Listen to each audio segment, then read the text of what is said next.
Hello, ladies and gentlemen. So now time has come. We will begin the session, Women and Rural Areas. So I am today's moderator. I'm Suematsu from Japan Times. Thank you very much.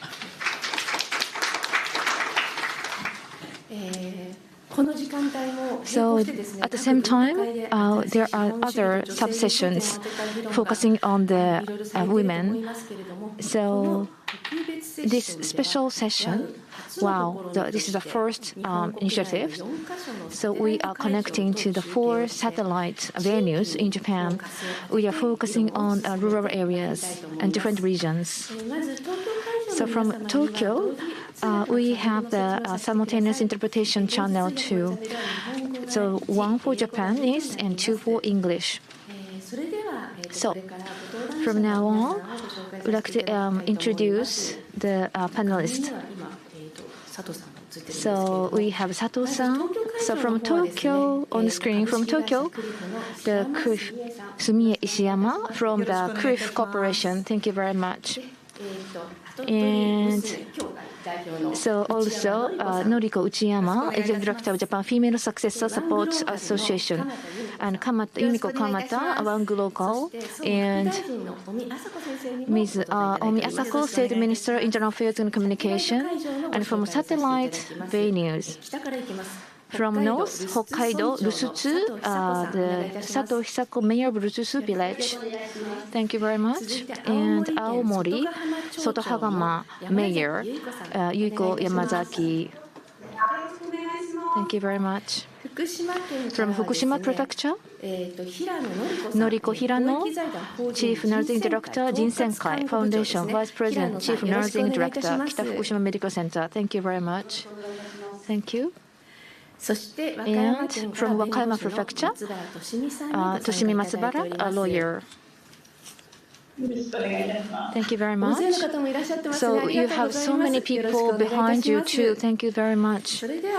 So first of all, we have the speech from the Ms. Masako Mori, Special Advisor to the Prime Minister. So please go ahead. Thank you. So hello everyone, ladies and gentlemen. Thank you so much for joining us today at the World Assembly for Women, WAW. So in the WAW this time, it is said that gender inequality is one of the causes of various social problems, such as the issue that is discussed in this WAW. In this context, the issue of gender inequality in rural areas has been also attracting attention too. For example, in Japan, the fact that the percentage of women in their teens and 20s who come to urban areas from rural areas continue to be higher than that of men in the same age group in Japan is seen as a problem that is causing the further decline, which has been the same trend. So which has been causing a further decline in birth rates and aging of the population in rural areas. Also, the percentage of female council members in Japan's local assemblies tend to be higher in urban areas and lower in rural areas. There were 24 city councils and 251 town and village councils without any female member. As a politician from a rural area myself, I have experienced the situation firsthand. And I think this means that it is difficult for women to be involved in decision-making in rural areas. From that perspective, this is the first time in the history of WAW that a Tokyo venue and 22 satellite venues across Japan were connected online, allowing interactive exchanges of opinions between the 4 representative venues in Hokkaido, Aomori, Fukushima, and Wakayama. I am sure that you are able to watch the... thank you very much for joining. So I'm sure that you are able to watch the opening ceremony, keynote speeches, and high-level round tables. How did you find them? In this way, digital capability allows us to join from rural areas too. I believe that the digital technology will help stem the outflow of people from rural areas to urban areas. Today, we have Ms. Omi, State Minister of the Ministry of Internal Affairs Communication, and Ms. Ishiyama, member of the expert panel from Fukushima, and Ms. Uchiyama, Executive Director of Japan Female Successor Support Association. which is a made rural company. So the successor of the companies in rural areas can be a daughter, so the female successors. So again, there are a lot of hurdles in a gender matter. So that's how we have her too. So we hope to hear various opinions from the local satellite sites as well. The opinions expressed at this session will be put together in a report and will be presented. I would present it to the Prime Minister Kishida. So we would like to hear from you about the problems you are facing and the opinions about the government. So we would be happy to hear from your frank opinions. Thank you very much for your cooperation today.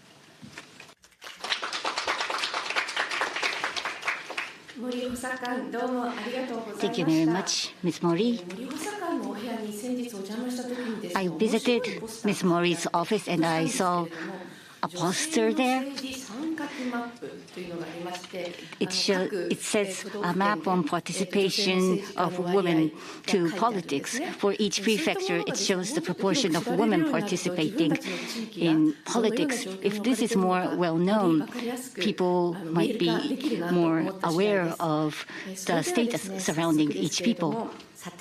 So now, from the satellite venue, we would like to ask them to talk about the challenges they are facing and the measures implemented by each local municipalities.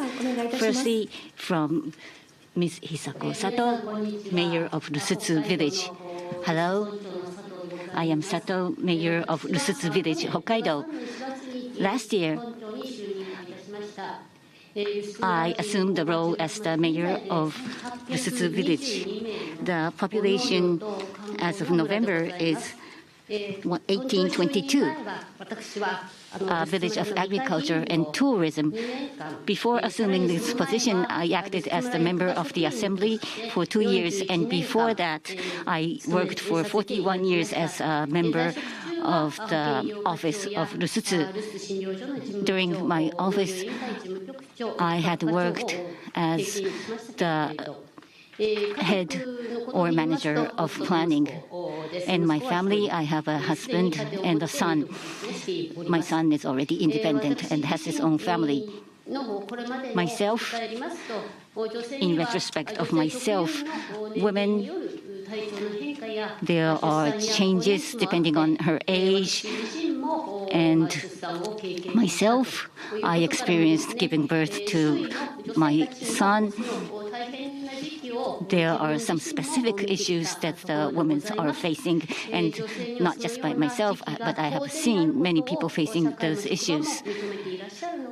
Whether the society or the workplace are recognizing that, whether the responses taken by the sites are really unified, I am concerned about those points, about the participation of women back in the past. Even if they had the capability, they had reserved from participating in the society because of the history and practices.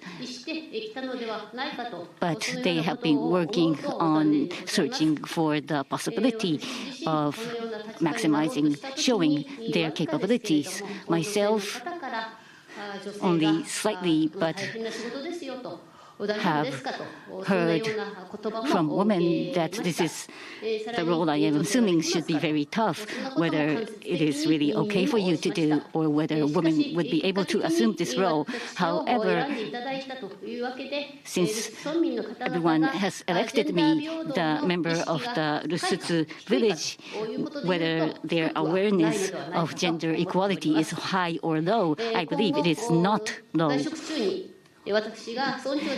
While in my office, while I am acting as the mayor, I hope that both men and women be able to spend their life more happily.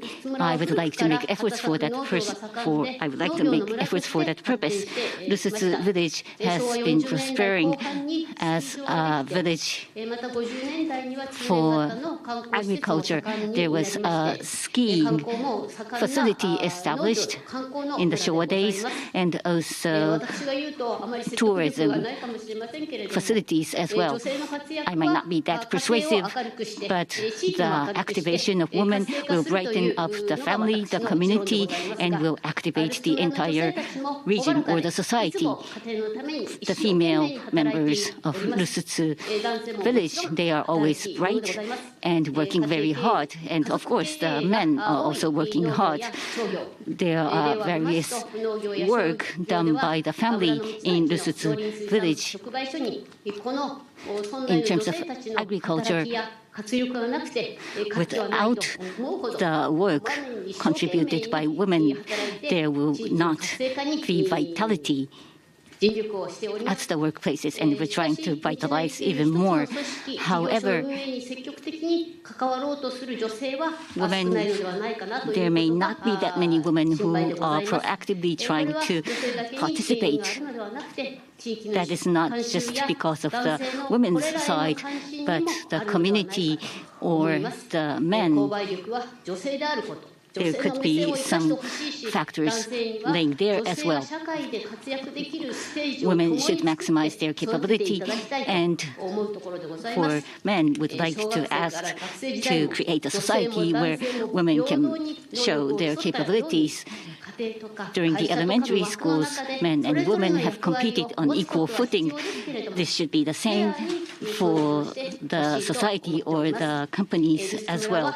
The village of Rusutsu, we would like to create a place to reflect the perspective of women. That is what I am working on right now.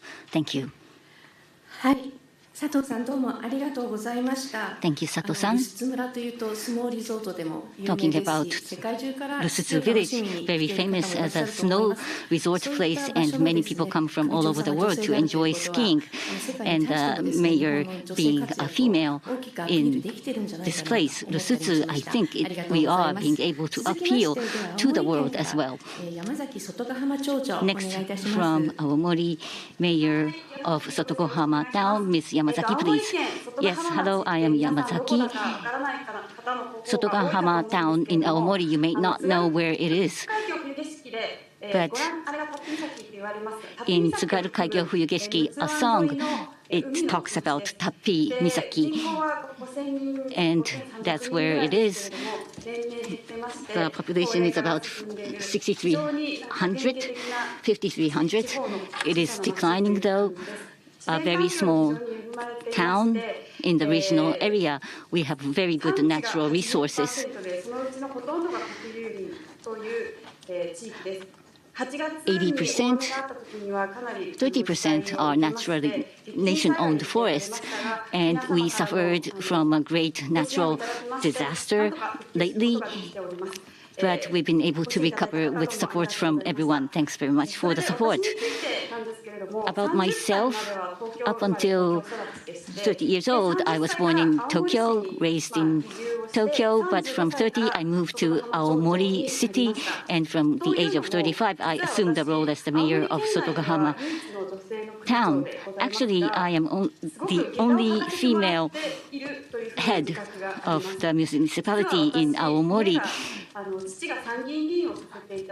Actually, in my family, my father was a member of the House of Council, and I had been visiting people to help his election.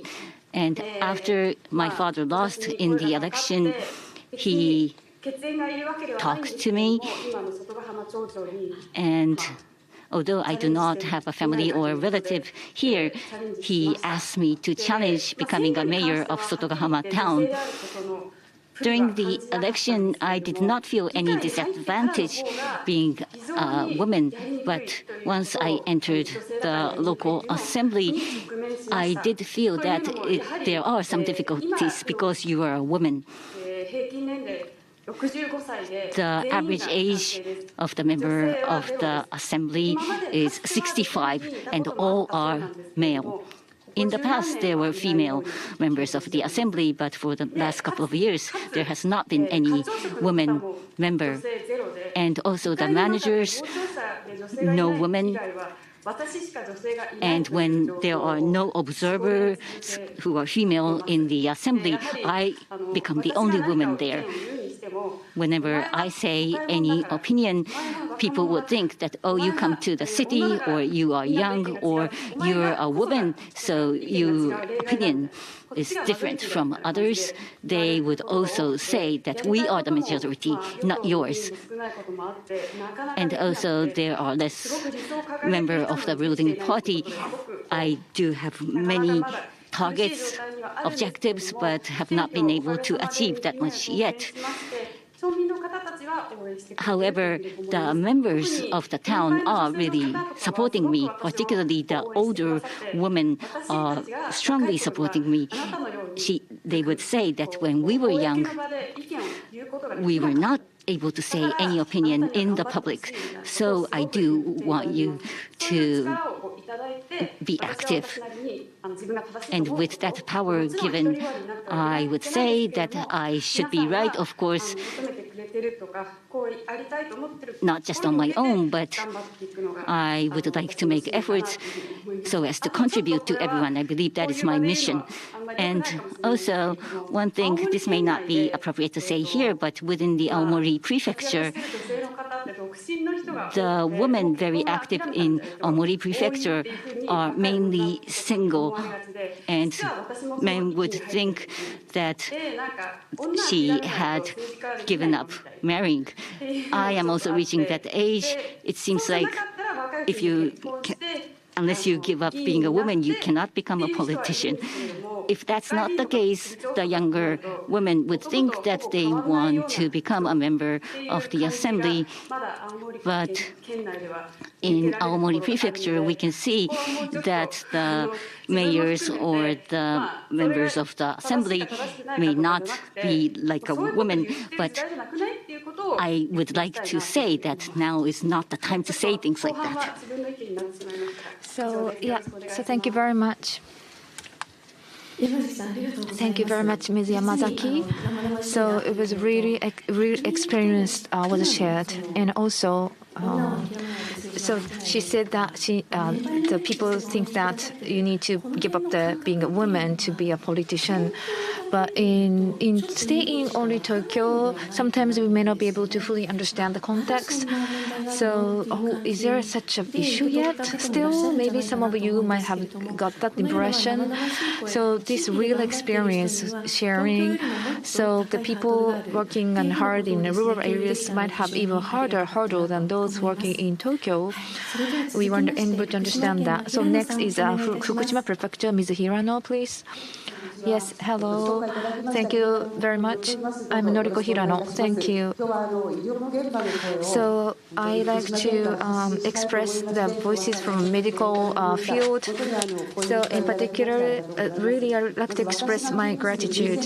So I belong to Jinsenkai. So this is first the organization which was approved as to provide the medical institution, 226 beds, and then 17 departments we have, and the nursing care facility, and also the visit nursing station we are working and operating. So the regional medical institution and medical support service providers in COVID situation has been even getting worse. It's been fourth year since that outbreak. Daily basis, we have a feeling mission. So we cannot see the ending point, but that is how we are supporting. There are two parts that I want to share. One is in a medical industry as a specialist, so nurses position has been more acknowledged. In order to provide a higher quality services, the specialized nurses and also certified nurses, there are those certifications to the career improvement of nurses. We have seen that the co-organization and also the structure has been enhanced. However, there are still only a few places where those nurses nurses can be actively working successfully. So even high capable women exist, but it is very hard for them to feel rewarding when working as a nurses. So taking this based on this opportunity, we are facing with a super aging society. So now we are shifting to the completion of nursing in the local areas or region. So the more importantly, that we need to think about the nursing at home. So from the life or daily life perspectives, we are providing nursing care for the patients. So comprehensive structure needs to be in place where women need to be empowered and nurses as well. So nurses should enjoy the more education opportunities in rural areas as well. So on the other hand, second point is occupation of nurses, majority of them are women. Being women, they want to improve their careers, but they have the conflicts in terms of life events like birth or the marriage, particularly so in rural areas. The fixation on the roles and the responsibility by women and females, it has still been the strong. So women are working as mothers and also nursing carers as well. So women have such roles as well, and then it's difficult for them to come back or continue working. So based on the circumstances of a family, the flexible structure or system, considering diversity, should really be enhanced. So women promote the working hard and well in the rural areas as well. So we should support role models as nurses. So hopefully we can express that and propose it. So people are shifting from rural areas to urban areas, but in rural areas as well, we like to propose a model where people are working with empowerment, is empowered. So that is our hope.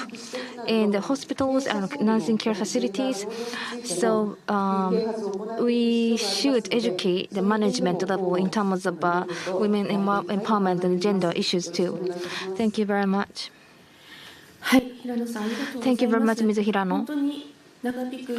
So it's been a long time since COVID outbreak.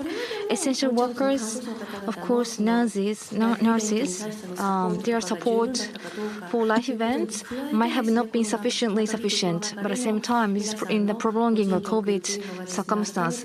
So your support and efforts has been felt and understood. And also the management level of medical institutions, their mindset and consciousness may need to be well revised. Thank you. Next, from Wakayama Prefecture, Ms. Matsubara, please. Yes, thank you very much. I am Matsubara. So I in Okayama City, in Wakayama, I've been a lawyer for 40 years. So about 40 years ago, 1982, I belonged to Association of Lawyers. Since then, I've been working as a lawyer. So at the time of registration, I was very surprised, shocked, because divorce, in a way, is to make a new start in life. I thought that it should be the more fair and equal to make the second life. However, in fact, marriage and birth of the so then the women had to stop working, and then for divorce, so women are in the disadvantaged situation. So that's how the single mothers and also the property issues of the high age birth. So then there is a limitation to support and save everyone I faced with. So as a lawyer, so to save them, to change the consciousness of society is how I thought and should really try hard. to work on. So that's how, while I'm working as a lawyer, I also belong to the women's organization, and from 2009 to 2013, I was a chairperson of that organization, and with that, to realize the rights of women, the government trend, and also the world trend was something that I was able to learn. But whatever the world situation is, where I live here, which is Wakayama, I cannot say that, unfortunately, the Wakayama changed. It hasn't changed. So gender equality philosophy needs to be well rooted in Wakayama. I wonder how I can do that. What's the reason why we cannot do that? And what I thought about, this is my personal opinion, but Wakayama, males are really taken care by parents so much. In this climate, so they are kind, but they tend to be concerned about the changes. So then they don't really like changes. Then to have them rooted in a gender equality, so we may need to be creative to make changes. How we can communicate this to make them understood? So there was a. So how can we avoid the resistance? Then when I thought about that in 2013, there was a discussion to start up a new organization. So then I thought this is an opportunity to make changes here. And then in the first phase, 13, so we solicited 13 members. Then there were about 130 women gathered, and then based on them, so we tried to create an environment where women can be empowered. Then their potential capability can be turned into the very strong power. So that's how the people in the local areas here can understand naturally, I thought. And then women themselves, they can be also confident, and then they can even expect to work even more broadly. So that's how, so gender equality issues and areas. So that's how we formed the sessions. So there are different sub-sessions like violence or the nursing care and different, so the supporting different way of living. So there are many different sessions to show the status that women are actively working, and then so the activities are very specific and easy to understand for local areas people too. So the world situation is toward the gender equality and also diversity, so global perspective to increase or enhance the women's status. But even we say that majority of people in Wakayama can't really be resonated. Still, it is someone else's matter. But we should make a plan and initiative to make them feel that it is their own matters. So men as well, men, not only female, men as well should believe that it is their matters. So that's how we make them to understand and participate. And the third point is that need to change the mindset or the awareness of the males, not to have complaints against the changes for the gender equality, etc. They would have to think about, the males will have to think about the challenges together with the female. That will be good for them, and we think they can widen their perspective through that. Themselves to come up with the conclusion by themselves, and the process should be important.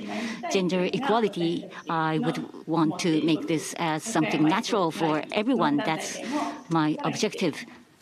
We are doing this in Wakayama since the start. It is already 10 years. Whether we have clear achievements, that could be a question mark. I cannot say for sure. But going forward, we would like to think more and come up with measures so that gender equality will take root in Wakayama. Thank you. Thank you, Matsubara-san. Thank you very much. The trend, the global trend, if this is brought to the rural areas, that will not be accepted. I believe people here today are truly feeling that. What fits to the community, the rural areas, particularly to fit the perspective of the male, the approach to the way of thinking, that approach, I believe, will lead to the next generation. Thank you very much for giving us the courage. Thank you. Next, we would like to hear from the people in Tokyo. Firstly, Uchiyama-san, who is the leader of the regional community creation and also doing business entrepreneur in the rural areas. I would like to hear from you first. Thank you. Firstly, when you hear Fukushima, what comes to your mind? 11 years have passed since the East Japan earthquake, but when you search Fukushima on internet, there will always be this Fukushima Daiichi nuclear power plant accident or tsunami. What I want to say is gender equality, not just at normal times, but at the times of emergency, the inequality becomes so apparent during emergencies. Fukushima earthquakes, tsunami, and the nuclear power plant accident. And after that, there have been flood disasters as well. Through all those disasters, how the women are making so much efforts. I want to convey that to the world. Myself, in Fukushima, I run a company called Cliff.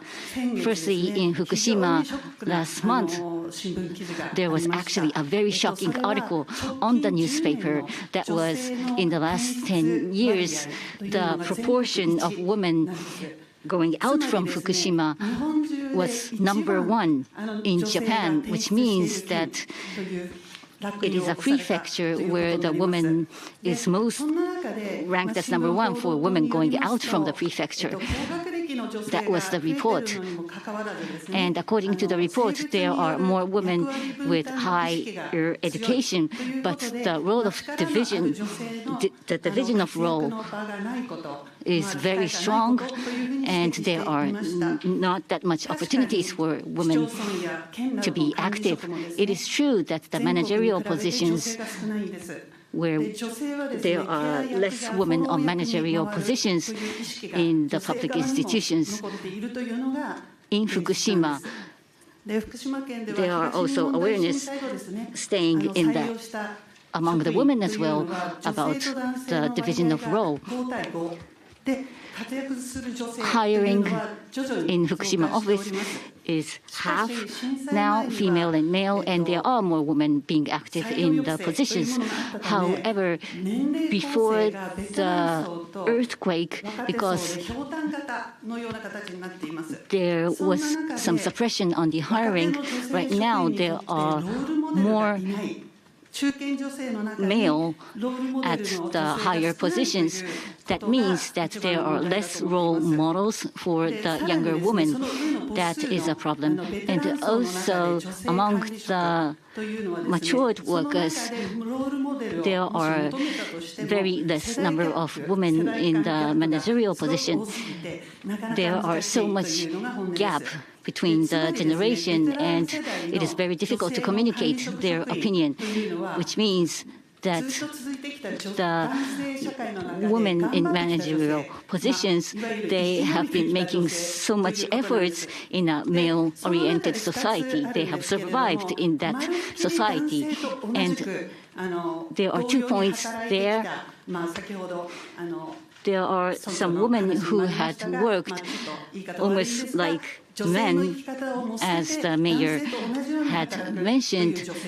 There are women who put aside the ways to live as a woman, but work like a man. And the second is to do everything that the woman is doing as well, but making efforts in the workplace as well.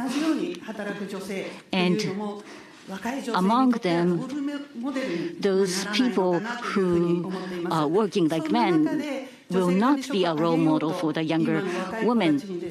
And nowadays, if we say that you should be more active, you should be more promoted to the younger women, in such an environment, they will not be willing to assume that position. What we need to overcome this circumstance, I have been thinking about that. And I thought that it should be empowering under the name of sisterhood. I started companies 3 times in Fukushima. I became self-employed when I was 23, and the second company I established with my husband. And after that, I established this company. But I am one of the very small number of women as an entrepreneur in Fukushima.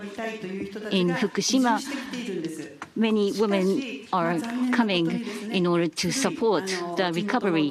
However, because of the people with older gender concepts, they might suffer from sexual harassment, etc., and go back out of Fukushima. But on the male side, they do not have any awareness at all of conducting any harassment. They thought they are doing something good.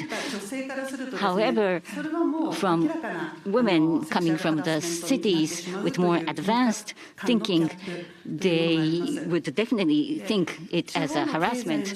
There are concept gaps like that. Also, the regional economy is male-oriented. But in such circumstance, to start a business as a woman, that was not easy at all. In the last 15 years or so, there were some sexual harassment incidents that you might only see in dramas. Myself, I had suffered from those incidents, occasions in the past. Now I am assuming various roles to support the young entrepreneurs. But when I hear from them, I was shocked to hear that they are suffering from harassments that I suffered 15 years ago. Now the system for starting business is getting better, but the atmosphere in the society has not changed at all. That is how I feel. In such status, I am trying to make efforts for empowerment, but this sisterhood, not just for corporate management, but whether for public office workers, I believe this should apply to any situation. This sisterhood to empower women. Firstly, we would like to create a new type of role model here. That's what I want to emphasize. Regional vitalization, all the regions are focusing on this and trying to find resources for that, whether the regional areas could update themselves on these gender issues. I believe that will be the key for survival. Thank you. Thank you very much. Having heard you, it was so vivid that I was able to understand. So the key point is that us as well, and also younger generations as well. So something that can only be regarded as a harassment. It is something that other people feel that it is a favorable attitude. That is an unconscious bias. They don't have any malintention. This is further making the things more complicated or more difficult. Maybe we could discuss more later. Thank you. Okay, next is Ms. Uchiyama. So if you go to rural areas, the oldest son succeeds the family and family business, which has been really the tradition. But due to the less birth rate, for some reasons, and more daughters are also started to succeed the business or family as well. What do you think about that situation? Thank you. Nice to see you. I am Uchiyama, Executive Director, Japan Female Successor Support Association. So today, as an Executive Director of the association, but not only that, I myself started the business in Saitama, and also I am the mother as well. I'd like to talk about that as well. Thank you very much. So first of all, our association is, the female successors. The reason why I started this business should be explained first. So now the business succession has been paying attention so much, and also females entrepreneurs support has been attracting a lot of attention. However, female successors have not been paid attention much. That is my own experiences as well. So in fact, I also accumulated my career in Tokyo, and after the earthquake, and I thought what I can do, and then I went back to Saitama Prefecture, and Saitama and Tokyo are neighbors. However, very different mindset, and so different associations invited me. However, hardly there are no female, like 40s or 30s and females and entrepreneurs. If you join them, as earlier mentioned, there are a lot of sexual harassments. And then I wonder why I came back to this area or prefecture. And then with that context, so females, business successions or successors have to go to those circumstances or conditions. And then their pains and struggles have not been well understood. That's how I decided to establish this association. And in fact, to start up association, I have felt that. So there are many different females association, female management association, but so nationwide we have network. So why we rolled out nationwide under the COVID as well, but I thought that so everyone is looking for information. So I understood. So their own areas, so their circumstances, the close circumstances they have felt, and they don't have any role models. And also in Tokyo's, what is happening on Tokyo's female successors, well, those informations are all in short. So that's how they don't have other fellows. So that's how they were having a hard time. So pay points. And then so looking at our associations, so service industry, IT industries, manufacturers industries, and female entrepreneurs structure, it is exactly the opposite. But on the other hand, the people who are working so hard in the male industries are quite majority. So 40s and 50s are the volume zone, and also 30s. So before succeeding business and after succeeding business, so within 10 years, so those are the biggest portion of the population of the association. Before succeeding in business, they had to think about the husband to be married to. But they wanted to marry, but because they would succeed in business, they couldn't really find the husband, so potential husband. So that is a problem. And after get married, so then the husband parents, so the female had a hard time to convince them, the husband parents, to join the family after marriage, so through the marriage. So that is their problems. So we talked about the eldest sons, so tradition. But compared to female, what is the biggest problem or challenges in terms of the succession business? So if I can talk about myself, entrepreneurs want to do something for the society. Entrepreneurs want to to do something. But so the females who succeed the business, they don't really have much choices. For example, their older brother and younger brother, but they decided not to succeed the business. So then all of a sudden the female had to succeed the business. And then in her childhood, so the male usually receive education to be successor. However, female don't know anything.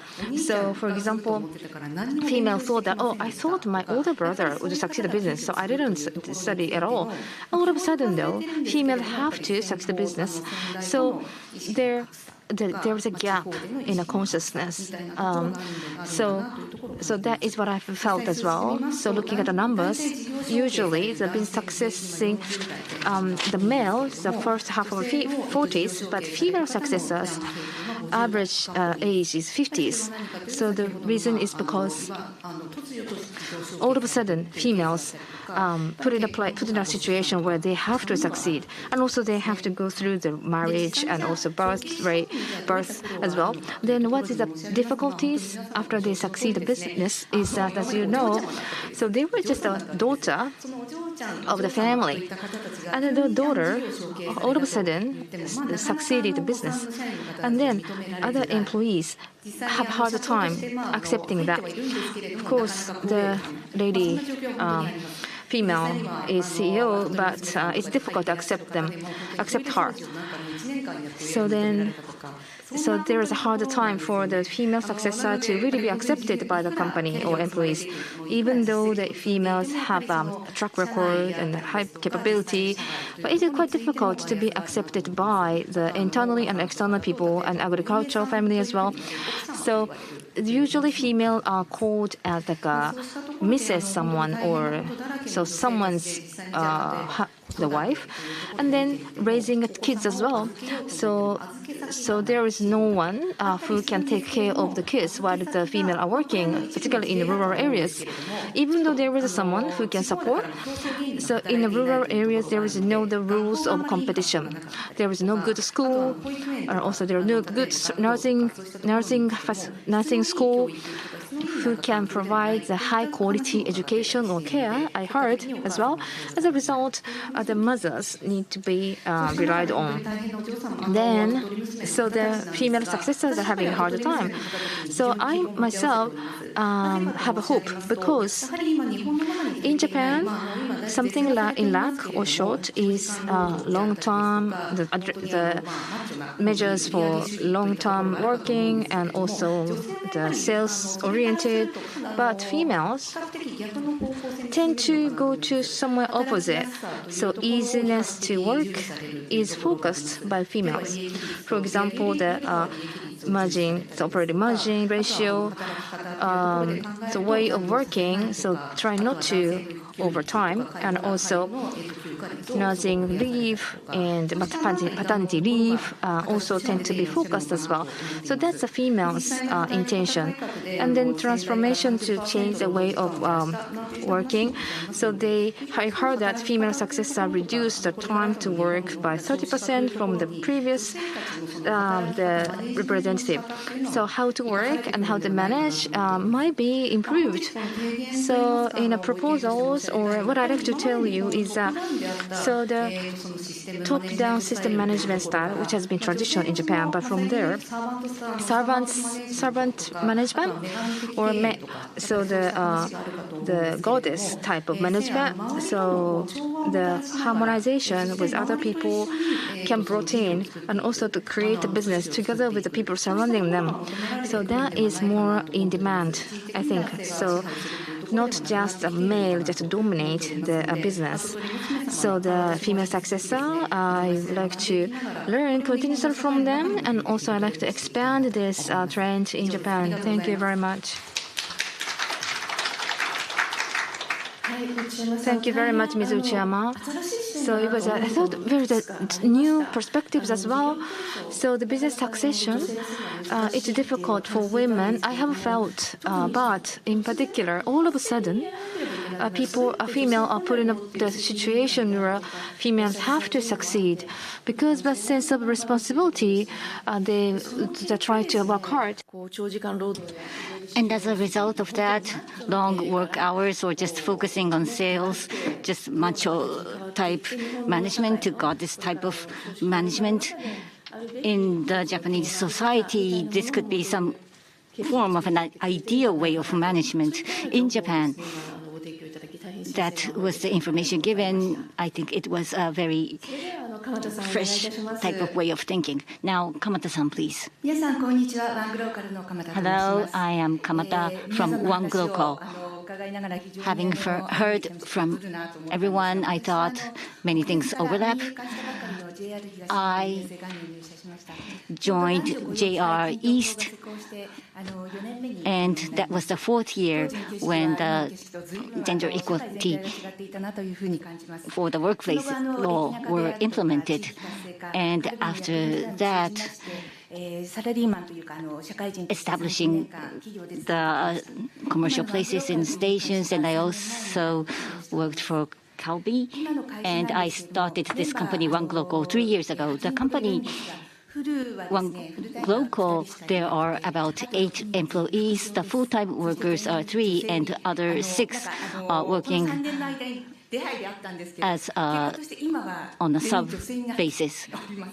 Right now, all the employees are women. I would like to talk about the history. In 2010, A Factory is the company I started. It's a Seedo company in Aomori. Everywhere in Japan, there are certain products, local specialties. And in Aomori, there are apples that may not be of that much value, but there is juice made of apple.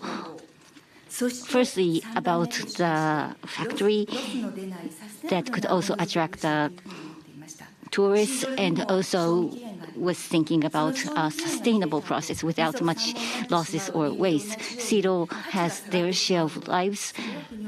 If a certain time passes, it would not be good if the value is lost after a certain time. That would be like an apple. So I thought I would like to have a more product with more sustainable value. The apple Seedo, the color of the Seedo will change in 1 year, and 10 years the color will be gold, and the time will change the value. I thought that it is possible to add values in various aspects, even starting from small, or even if you start as a non-professional, you will be able to gain profits, not just working as one, but if you have your colleagues, you will be able to achieve all these. Hirano-san was saying that she wants to build a role model that was very impressive. I would like to expand more of the industry in the region, and for that purpose, women's power are needed. There are 25 factories for Seedos in Aomori. The people in the local areas with certain hook to be able to work autonomously. That is what we are aiming for. For the regional industries, diversity and inclusion should be of importance, including women empowerment, and also to cause innovation based on the knowledge or know-how of the local area, how to involve the people from other areas as well. That is of importance. Today, the theme is rural women, which is a wide topic. And here, there are some figures that I want to mention about, but the session I've been seeing in the morning, not just the rural areas, but the role. Actually, in Japan, it differs so much from the world. I had the opportunity to talk with Yamazaki-san, mayor of Sotogohama town. She was saying that in Aomori Prefecture, the only head of the municipality is herself. And I looked up, and there are 20 prefectures that do not have women as head in the municipality. And also, there had been presentation since this morning, but focusing on nurturing startups. The government is conducting that. China 79%, US 68%, that is high. I was assuming that was low in Japan, but Japan is only 24%. I felt that it is so low. There are so less people, women as entrepreneurs in Japan, and also how to increase the number of those companies, education, role model, and fund that was 30 to 40%. But what was the highest reason for people that is needed for people to start companies is the awareness atmosphere. That is really important. We have to change that to have more female entrepreneurs. The environment for working and the earnings power, what I think we should utilize more. There are many aspects of that. The firstly, about the outflow of the population, as Ms. Mori had been talking about. With COVID, many people went out from Tokyo, but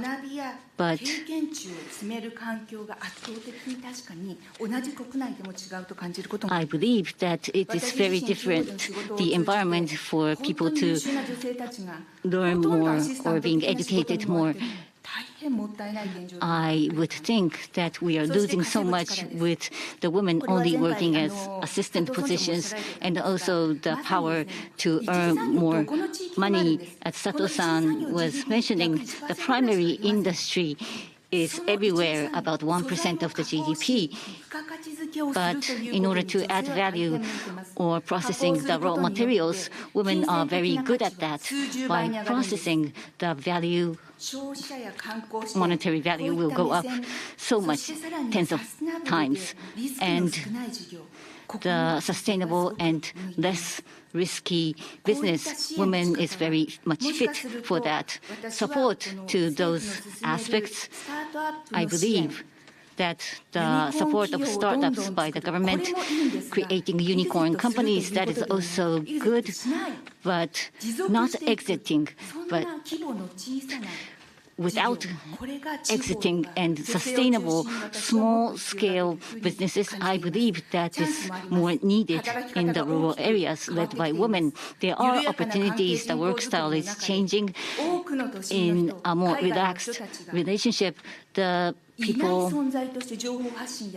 in the city or from the overseas, those people have been participating to provide more support in terms of funds as well. Through today's session, I myself learned so much, and I look forward to participating more in the discussion. Thank you.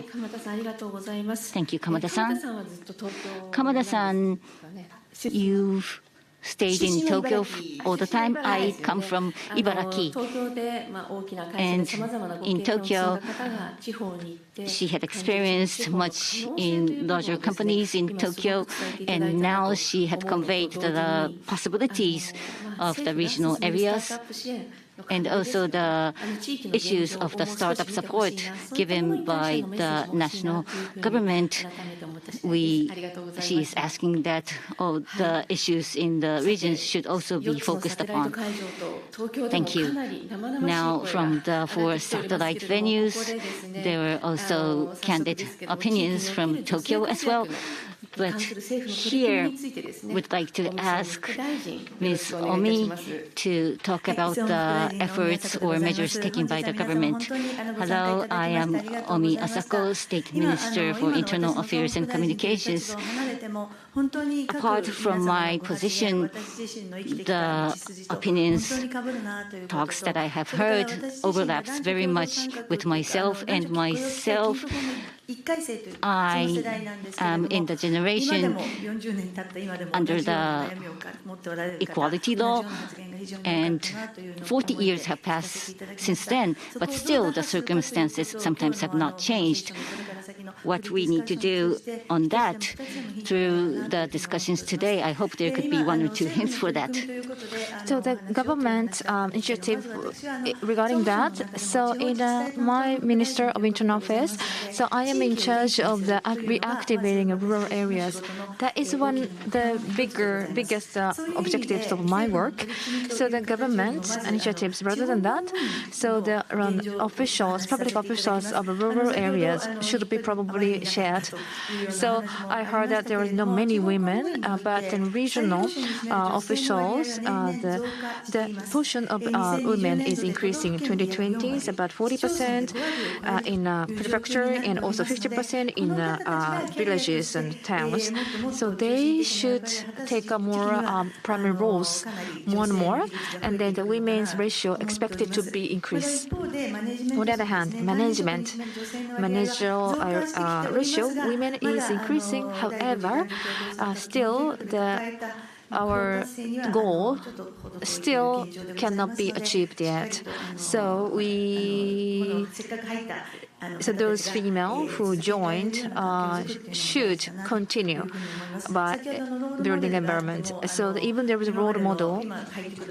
So the new young generations, if they have a big gap, it might not work well. So to fill in the gap is important. And also what I felt is that as network was important, as someone mentioned. So our area is this, but not only that.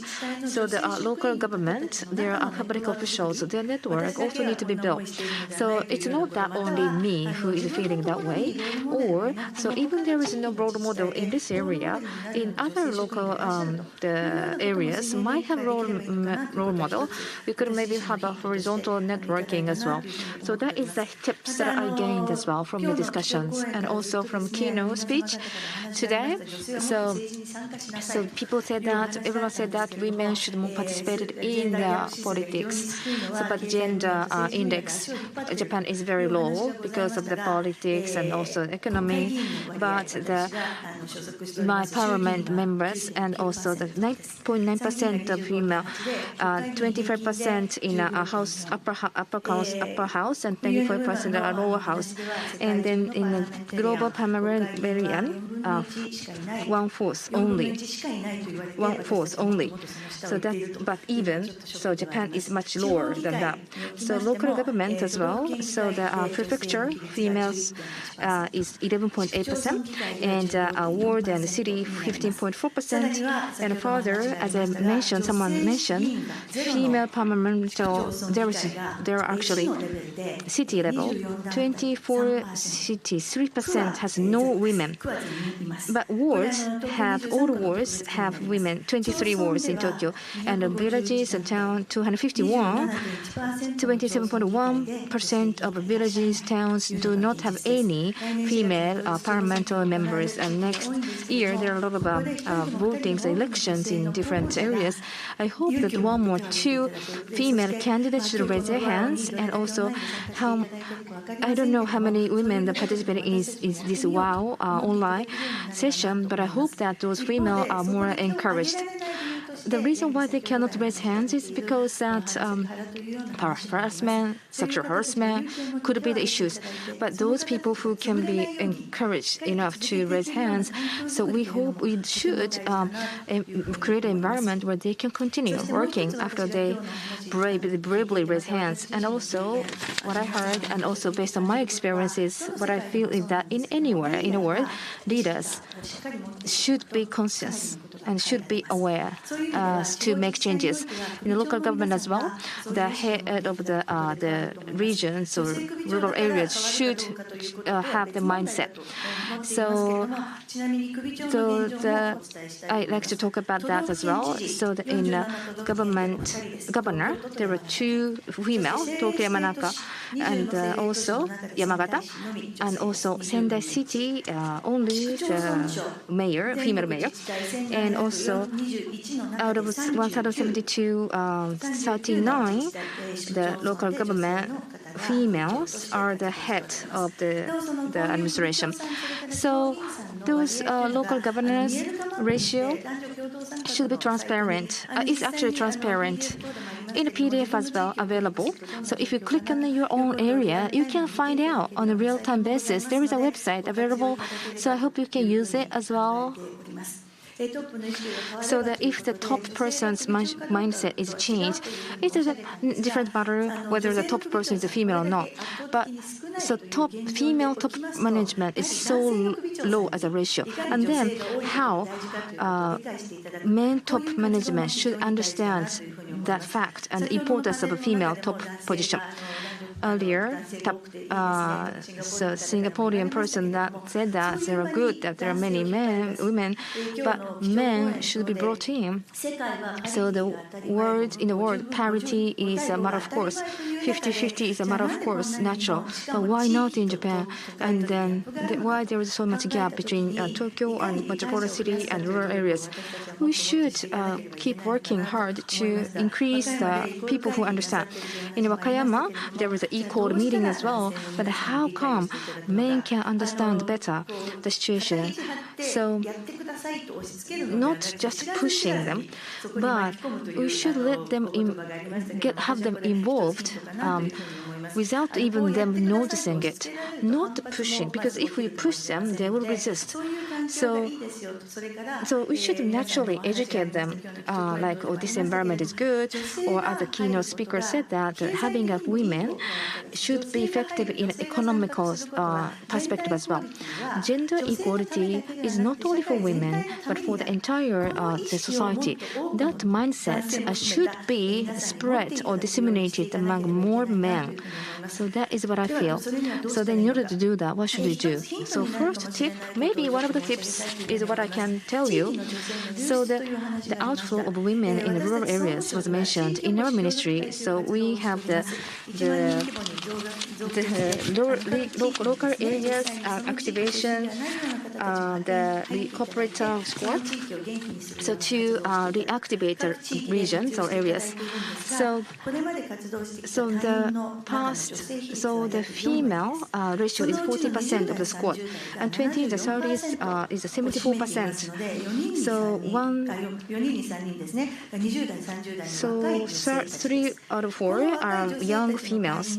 So those squad members relocated from the cosmopolitan areas to rural areas and stay there as 3 years or so, working as a squad members. And afterwards, about 65% of them actually stay onwards, and 40% of women actually keep staying there, and then they are dispatched to rural areas as a community reactivating a squad, and then many of them actually stay even after the activities. So the culture and custom, tradition of the regions, so that is very strong. So people know that someone's family, someone is known everywhere. And then in the community of 20-30s young people get into that community, and they bring the mission to reactivate the area, the community. So this is new. So they don't know the tradition of the region, and no one kind of cares. And by having them, the community got reactivated, and they can learn a new culture from them. So it's like a new wave in the pond. So then the bad kind of culture or custom could be maybe renewed or revised. So Fukuoka, I went to Fukuoka to observe it, and then the members in the squad, and I talked, and then those ladies were kind of supported by the male in the areas. So that is their expectation, and receiving those women who are in a squad. And we like to support those women as well. So then community reactivating incorporated a squad. So we have that. Then so the So those head of the regions make decisions whether they can accept the squad, and then the effect of the squad should be experienced. That's how they should have a success experiences out of the squad. And then rather than not being able to accept it, but from other objectives to activate the community or region should be more openly accepted. So myself as well. So the Employment Equity Act, which was Showa 63, and then I joined NTT, and then I worked for the company for 17 years, and then I started the business, and then I'm also business management of the small company, and then also I'm the state minister as well. It's been like 9 years, and then this is the third tenure, and then only 9% is a female, but I'm them. So today's theme, WAW theme. So females' decision, female perspective need to be definitely included in decision-making circumstance. And then you would have more voices, you would have more fellows. So having a women in a decision-making circumstance, then we can change the world. I believe that. So I like to work together with you. Thank you.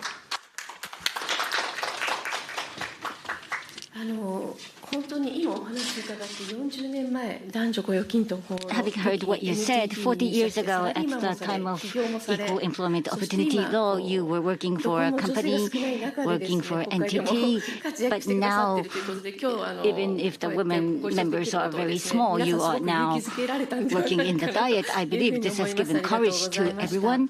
Thank you so much. Now, having heard from everyone from here, I would like to start the sit in a circle meeting. As Ms. Omi had mentioned, at the front line of the politics or the local administration, local politics. Right now, for the hiring, we are having more women. We have to follow that, but the role of women in politics or local politics, there could be various hurdles. We heard from Sato-san or Yamazaki-san, but what was the greatest hurdle or obstacle for you to go into the political sector? And also, as a head of a local municipality, what would be good if there is more support for what aspect in order to have more women being active in the local political world? Sato-san. Yes, from myself, actually, as I mentioned, I worked as a member of the office, and then I became the member of the local assembly, and working 2 years as a member of the local assembly. The reason why I decided to become a member of the local assembly, I decided quite much in a short time. I used to be working for the office, but after I retire, thinking about what I will be doing after that, whether I should be re-employed or there was this time to become a member of the local assembly. And from the standpoint of the residents, I would like to see how the municipal office is doing. I was a bit confused in making my decision, but I was successfully elected. And in those 2 years working as a member of the assembly, there were things that I was not able to see while I was working in the municipality office. And in those 2 years, I am not going to deny, but I became to support their work and also had the opportunity to assume the role of the mayor as well. That is because I had my experience as working as a local assembly member, and that's why maybe there was this opportunity to become a mayor. And the support from people around me, myself, it is a very small village in the rural area. Meeting with so many people in the region and having them know about me. And I stepped into the world of politics.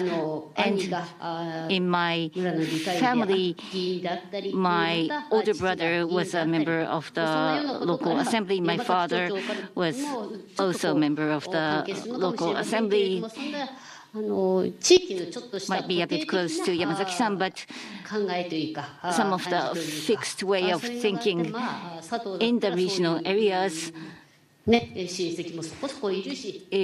it were Ms. Sato, she has relatives, she has many people that she knows, and there were many people who supported me because of that.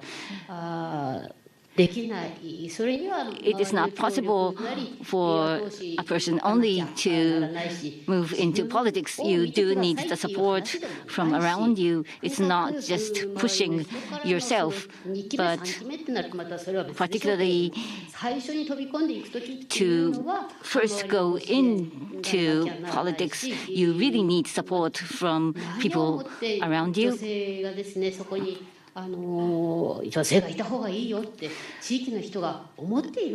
Whether the people in the region are thinking that it is better to have women, actually in Rusutsu,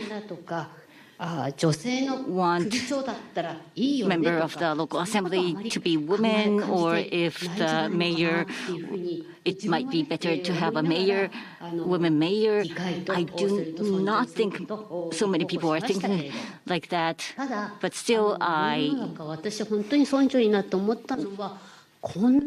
had started running on the election, but I was surprised to find out that becoming a mayor as a woman, this had attracted so much attention from all over, particularly in Hokkaido.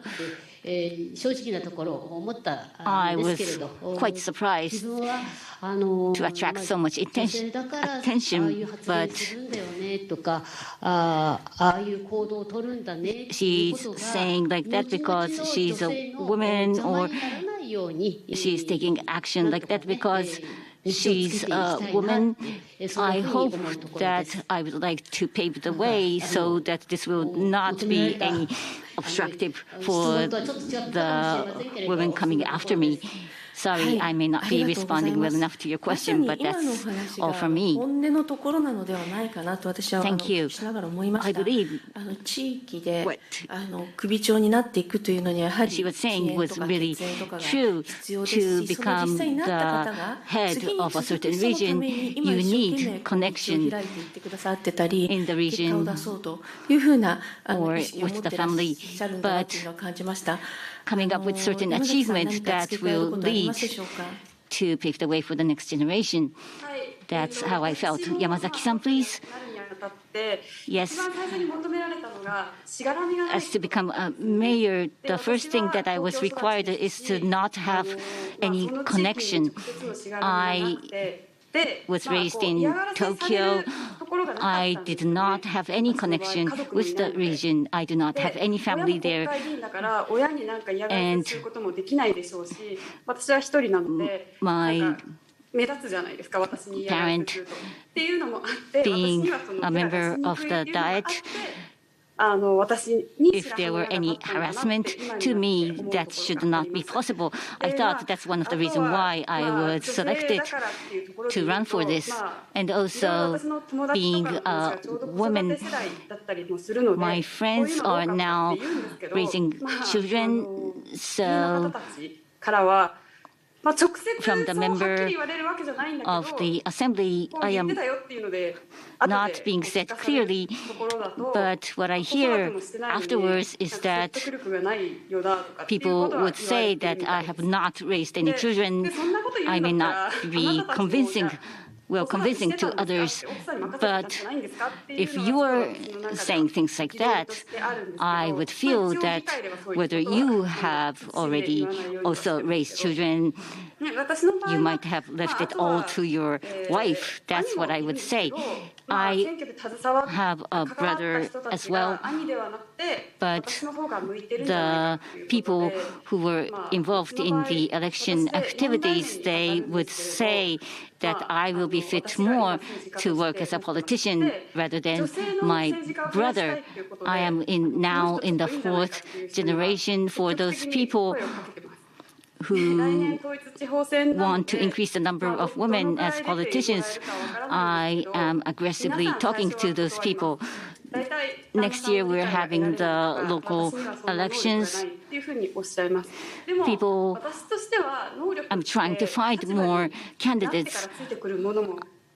I would talk to people. People would say that, oh, I am not capable. My husband would be more capable. But I would think that capabilities will come to you once you assume that position. I am not a super person myself. I would like to say that I'm just an ordinary person, but I can assume this role. I'm not sure whether I can convey all my intents, and I have not been able to get that much positive responses, but I do think I do need to increase more female candidates. And also, this is something personal to me, but the election I am submitting under the name of Yamazaki Yuko, but unless it is the officially registered name, you can only use your officially registered name. So therefore, if I were to marry in the future, unless my husband changes to my family name, I won't be able to use my current name, Yamazaki Yuiko. So if I were to marry, I have to ask this person to change the family name. I think this law is not assuming unmarried women to take this position. So, to be the consider, probably it can be the bottleneck for some people in the local areas. Yeah, thank you very much, Mizomi. What do you think? Yeah, so the names, identities of the person. So in a local government and the election. So actually we also register in a maiden name, but so we can use other names in election campaign. So I heard your voices in participation for women. If it has been a barrier, we can take it seriously. So you said that you haven't raised kids, and then people mentioned that. But I myself have raised kids and are divorced and then single mother. So I have experienced many things which has been reflecting to the society, and I can accept that as my matter. So that's why I have my own opinions. That's why I took this position based on my decision. However, even though you haven't experienced that, it doesn't mean that you don't understand it. So as someone mentioned, sisterhood. So the people who know it can communicate it and teach them, and then you should have people who can learn from.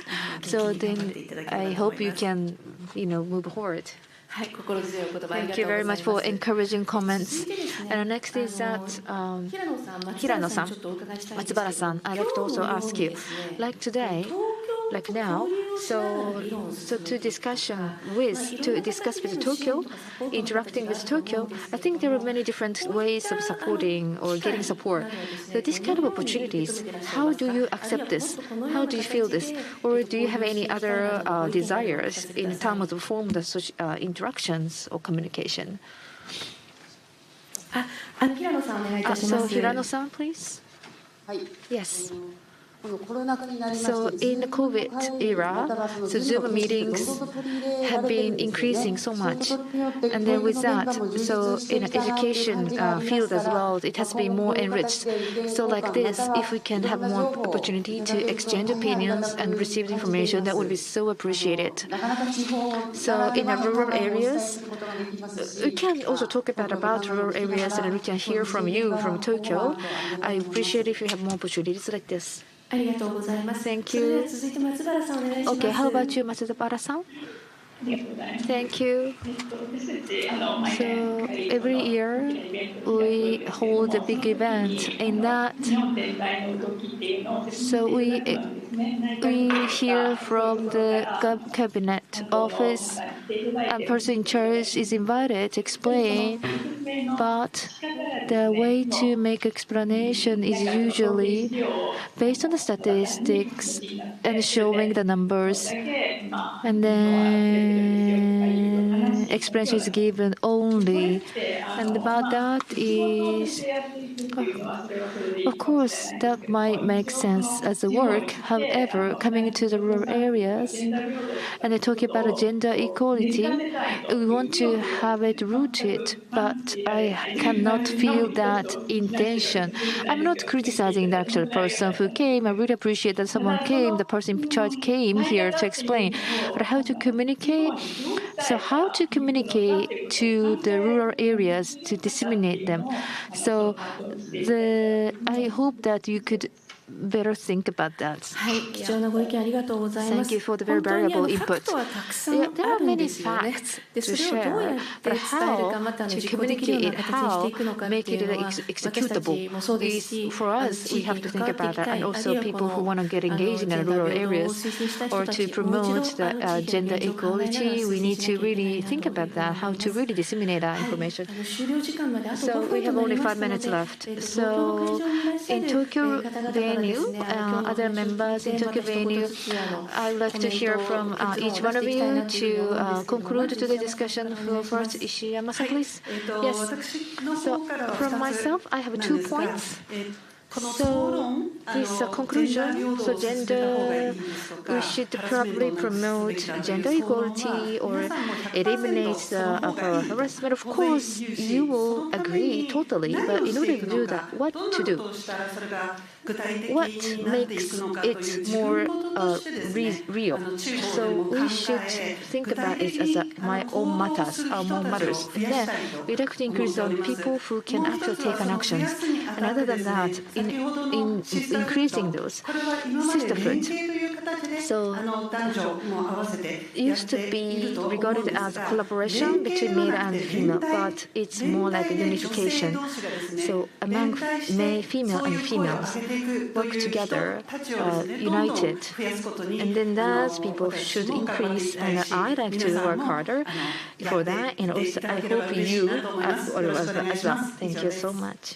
Thank you very much. Okay. Uchiyama-san, please. Thank you very much today. So many opinions came out. So gender equality discussion cannot be just done in one perspective. So regarding the female successors are very unique. For example, like families or so, because name is brand sometimes in rural areas even more so. That's how there is a hurdle in that. I felt that strongly again. So the family business, when you succeeded, your name and also relationship with the family members. So those need to be well considered.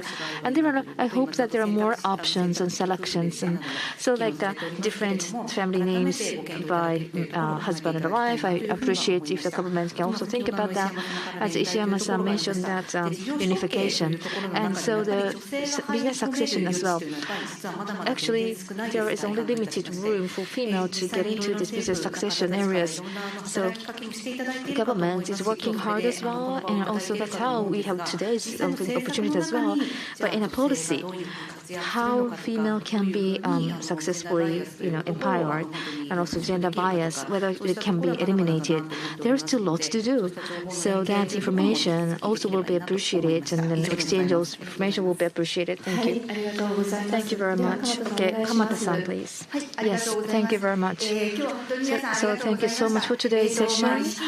So the change of awareness cannot be just be waited. We must do it just that. So then to do it, so the female the startup business promotion in rural areas, so development of themselves, and also the expansion of the scale as well. So development of the individuals. So someone said that, so assistant, not assistant role, but decision maker. So in order to do that, you should just start a business. That is the quickest way. So startup development 5-year plan should include what kind of the aspect of what kind of business is most suitable in the rural areas. I hope that element should be included. And as an expansion, as a scale, so or areas, so then put aside if it's possible or not possible. So local company as well, that's okay. Like 50% or over of female management should be in the company to establish. Then they can have some preferential treatment from the government, for example. So myself too, yeah, as Yamazaki-san mentioned that. So myself too, in 30s, late 30s, I was president of a subsidiary of JR East Japan. I was hesitant first, but being in that position, the world that I can see changed. So meaning that such an expansive view, expansive world. And then also I was able to feel that I can do it too. So then that is really big thing for the followers. So as a formality form, so it should be expansive as a scale, as a government policy as well. Thank you so much. Yeah. So there was such active discussions, and then Ms. Omi, could you make a comment? Yeah. So to be connected with the local areas, thank you so much for this opportunity. So I received a lot of hints and tips. In particular, networking is so important. I thought, though you should know that you are not isolated. It's not that you're alone. So if you don't have the success cases, you should look for that in other areas as well, and then you can exchange opinions in what you can do. So in international conference, this is a special session of rural women. But making this networking opportunity should be very good. So I am in charge of reactivating rural areas in the ministry. So we should definitely make one step ahead in our initiatives. So thank you so much today. Thank you. So having heard everyone, I thought that it's not that Tokyo equals Japan, right? So those participants and panelists, their voices is transmitted from rural areas to Tokyo and to Japan and then other countries as well. And then that is so important. So the people who are active in Tokyo should know that, and then that should be disseminated to Tokyo too. So thank you so much for your very valuable opinions and great discussions. 最後に Last but not least, so this content will be shared at the closing session from 4:20.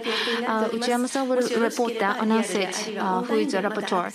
So if you want, please check it out. Thank you so much for attendance.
はい、それでは分科会6女性とスタートアップのセッション So, session number 6, Women in Startup. We would like to start now. This session, at the beginning of this morning, from Prime Minister Kishida, heard about the good circulation of growth and distribution, or the new capitalism. Under the new capitalism, the growth strategy is extremely important, and particularly startup in the times of uncertainty, diversity, gender, and female entrepreneurship. For the growth strategy, these are of importance. So at this session, Women in Startup, thinking about the meaning of women starting business, would like to think about that in this session. Around the world, 1 out of 3 entrepreneurs are women. But looking at the world, the scale of the business tends to be smaller, like retail, service. But the bigger businesses like energy, etc., there aren't that many sectors, companies like that started by women. There could be some structural issues under that what we want to look into today, particularly structural or cultural backgrounds, like, for example, access to the expertise of capital, or the society not having acknowledgement to women starting business. That could be the case. After this, from Kathy-san, we'll be talking about the status of the startup sector in Japan. But in Japan, I have been working in the startup sector for 20 years now. In Japan, I am called as the godmother of startups in Japan, and working to build up the management team and also appearing in conferences. It used to be like only one woman in the panel.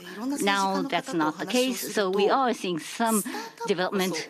But when I talk with everyone, people would say that it should be startups, that there should be no differentiation between men and women. Startup is really free, so women should be really active in startups. However, there could be some deep-rooted unconscious bias there. So today, I would like to ask about those things to you. I would like to introduce the persons here today. Ms. Kathy Matsui, General Partner for Empower Partners. She has been long working in Goldman Sachs, and the word womanomics, she created this word in 1999 and created the great momentum for diversity and inclusion. And since last year, she had started working on VC, venture capital. Thank you for coming today. And next to me is Ms. Aisata Lam. It has been a long journey, right? はい、遠くから大変遠いモーリタニアから来ていただきました。From Mauritania, far away, she has come to Japan. She is Director General of the Investment Promotion Agency of Mauritania. Lam-san, startups or SMEs, small, medium enterprises, creating the ecosystem for women entrepreneurs to have access to funds, and also was selected as the 100 people selected by BBC. And today, the status of Africa, what you have been working on in Mauritania, what you have created, we would like to hear from you today. And next to me is Ms. Eri Fukuda. She is the representative director of SHE, and she will be representing the startups. Women, particularly in the millennium age, education, training of women, she's been working on that. Today, about the mindset, we want to ask her And also, 全然男女差別ないよっていうことで there 相 is 当笑っておられたと no 思うので gender discrimination at all. When I said that, she was quite laughing. So what's really the environment surrounding the companies? I would like to hear the actual status from her.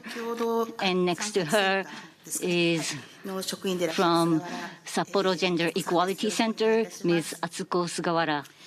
北海道というところで、特にこの札幌の男女共同参加 particularly Sapporo Gender Equality Center. She has created various communities, and I also want to hear about some of the cases from the standpoint of municipalities. She is supporting the entrepreneurs. And here, as a minority, Mr. Andy Samata. He is the partner of Anri VC. I have known him for more than 15 years now. Thank you for coming today. Since 2012, he's been working on VC, created his own fund, and has invested in about 220 companies, particularly very strongly supporting women starting business, and also investing in Fukuda-san's company. So from the standpoint of investor and also unconscious bias in the venture capital sector, it would be good if we can hear from you on those topics today. So before we start the discussion, we have a video message from Dr. Sachiko Kuno, Executive Director and founder of Phoenixy.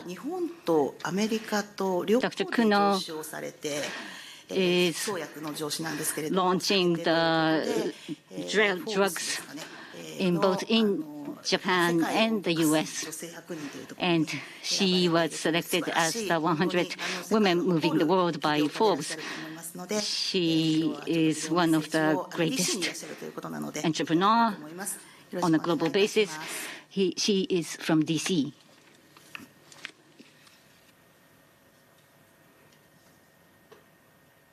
Hello, everyone. My name is Sachiko Kuno. I live in Washington, D.C., United States. I'm deeply sorry that I'm not able to visit Tokyo and join you for WAW this time, but honored to take this opportunity to send you a video message. I was born in 1954, less than a decade after the war, in a small town in Yamaguchi Prefecture, Japan. Looking back, I'm so fortunate that my parents had an educational policy that did not separately treat daughters and sons. So I was able to enroll in Kyoto University to study and earn a PhD. During my student days, I also had the opportunity to meet more female students and researchers in Munich. Later, coming back to Japan, I started a risky but exciting business developing new medicines and see it through from discovery to launch of the product. 1996, I moved to the United States as a first-generation immigrant and co-founded a new startup from scratch and created FDA-approved new medicine. These two medicines have been prescribed worldwide with sales of over $10 billion to date.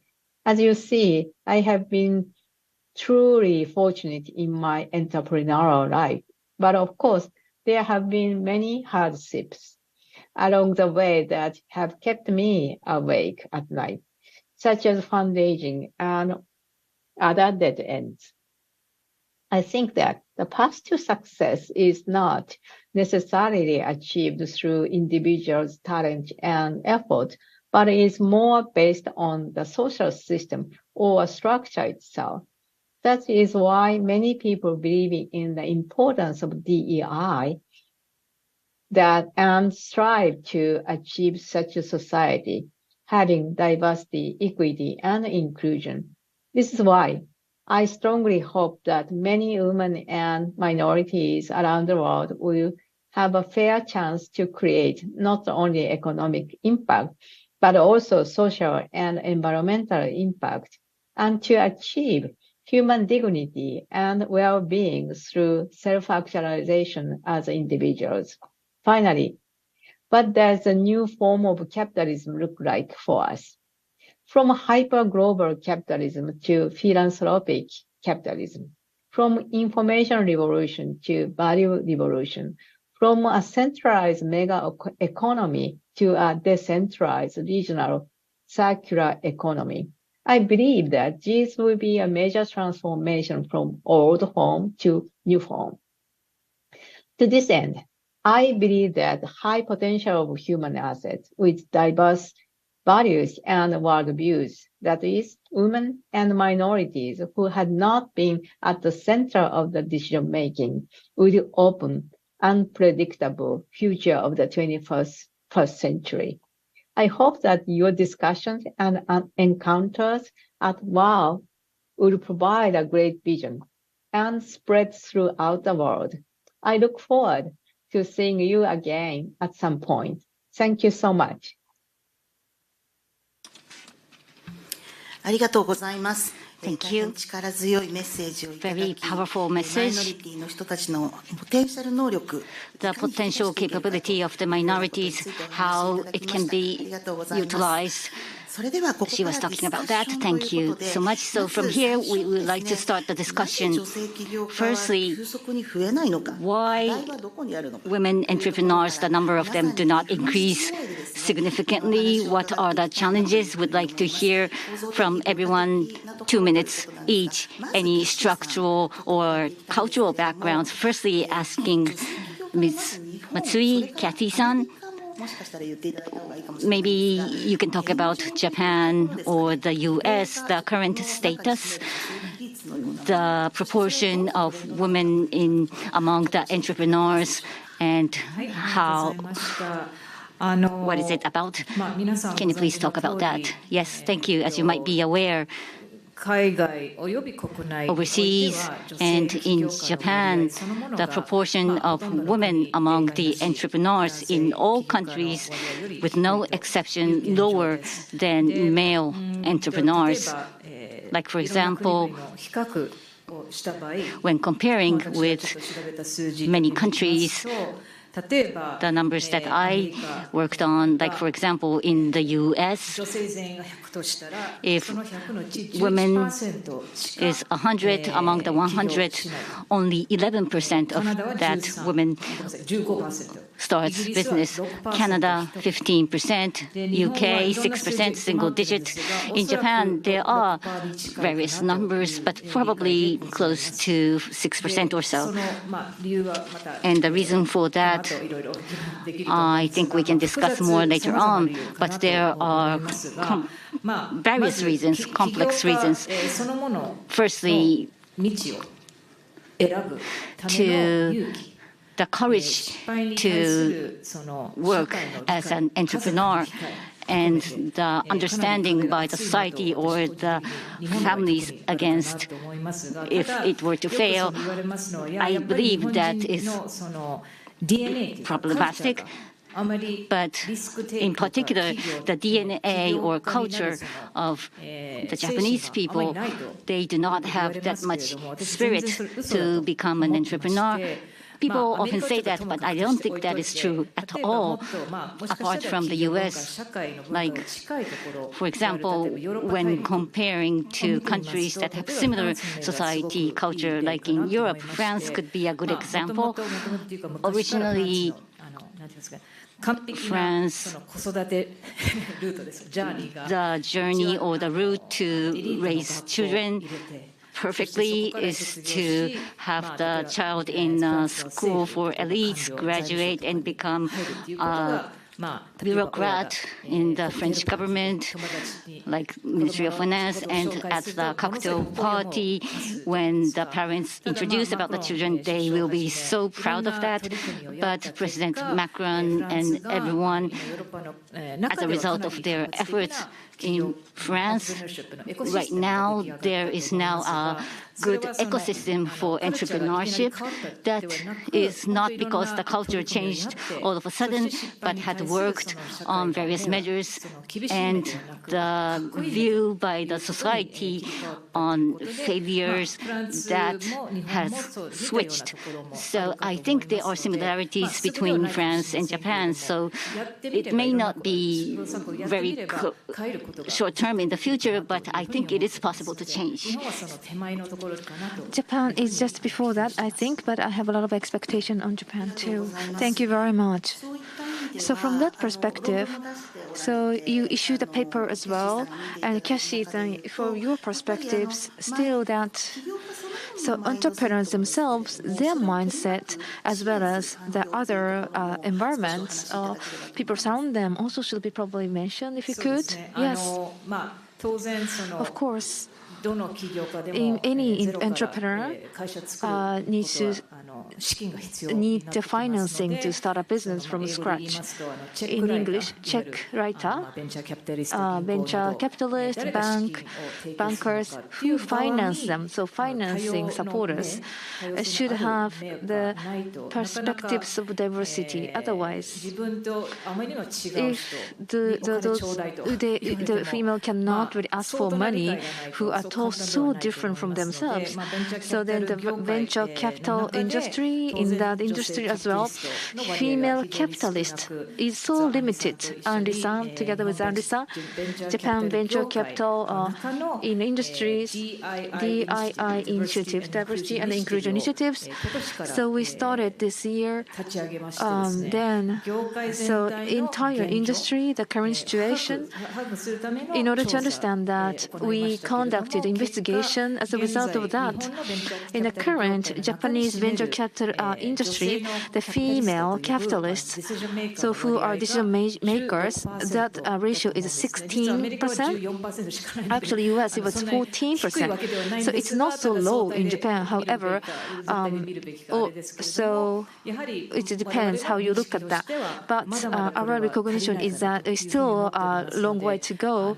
So from now on, in terms of the industry and check writer or investors' perspective, their diversity also need to be seriously taken into consideration. Right. So from that perspective, investors, 16% are female. It doesn't sound so bad, in my opinion. But still, as numbers or attribute, 16%, but investment policy itself, it is not really diversity and not inclusion either. Do you think? Anri-san, if you want to jump in, please. So everyone might have the different investment policy. So how about gender lens investing? Then in Japan's industry, perhaps maybe not much. So impact investment, maybe there is some, but the mainstream VC fund, it maybe still it's quite a few. Only a few. What do you think, Andy-san? So to invest into female or the fund which is authorized in the industry, so probably only ourselves and Kathy. So we are definitely in that direction. On the other hand, Japanese venture capital, not like others. So it's like an enterprise company. In that framework, so the majority tend to be emphasized, meaning that in an organization, so it's difficult to propose something risky to the upper layer because they may not authorize it. Then gender is related, skewed towards male. So looking back the past investment, we feel that way, and other investment as well, we feel that way. So, meaning that it is difficult to understand, perhaps? Is that the reason? So, extremely speaking, so decision maker in investment committee, those committee members who make decision.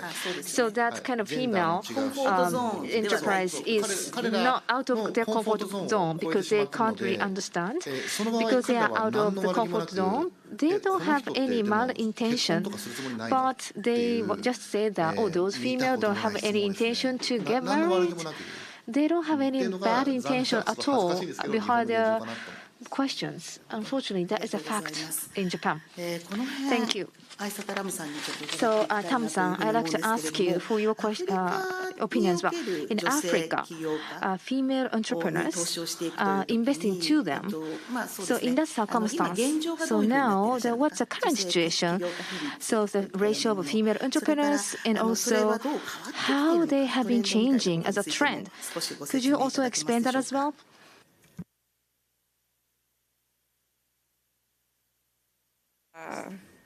Okay. Let me remove this. I can hear myself. Thank you very much. Very glad to be here. So, as you mentioned, the trends are, it can be surprising, but in Africa, Africa is a champion when it comes to women entrepreneurship.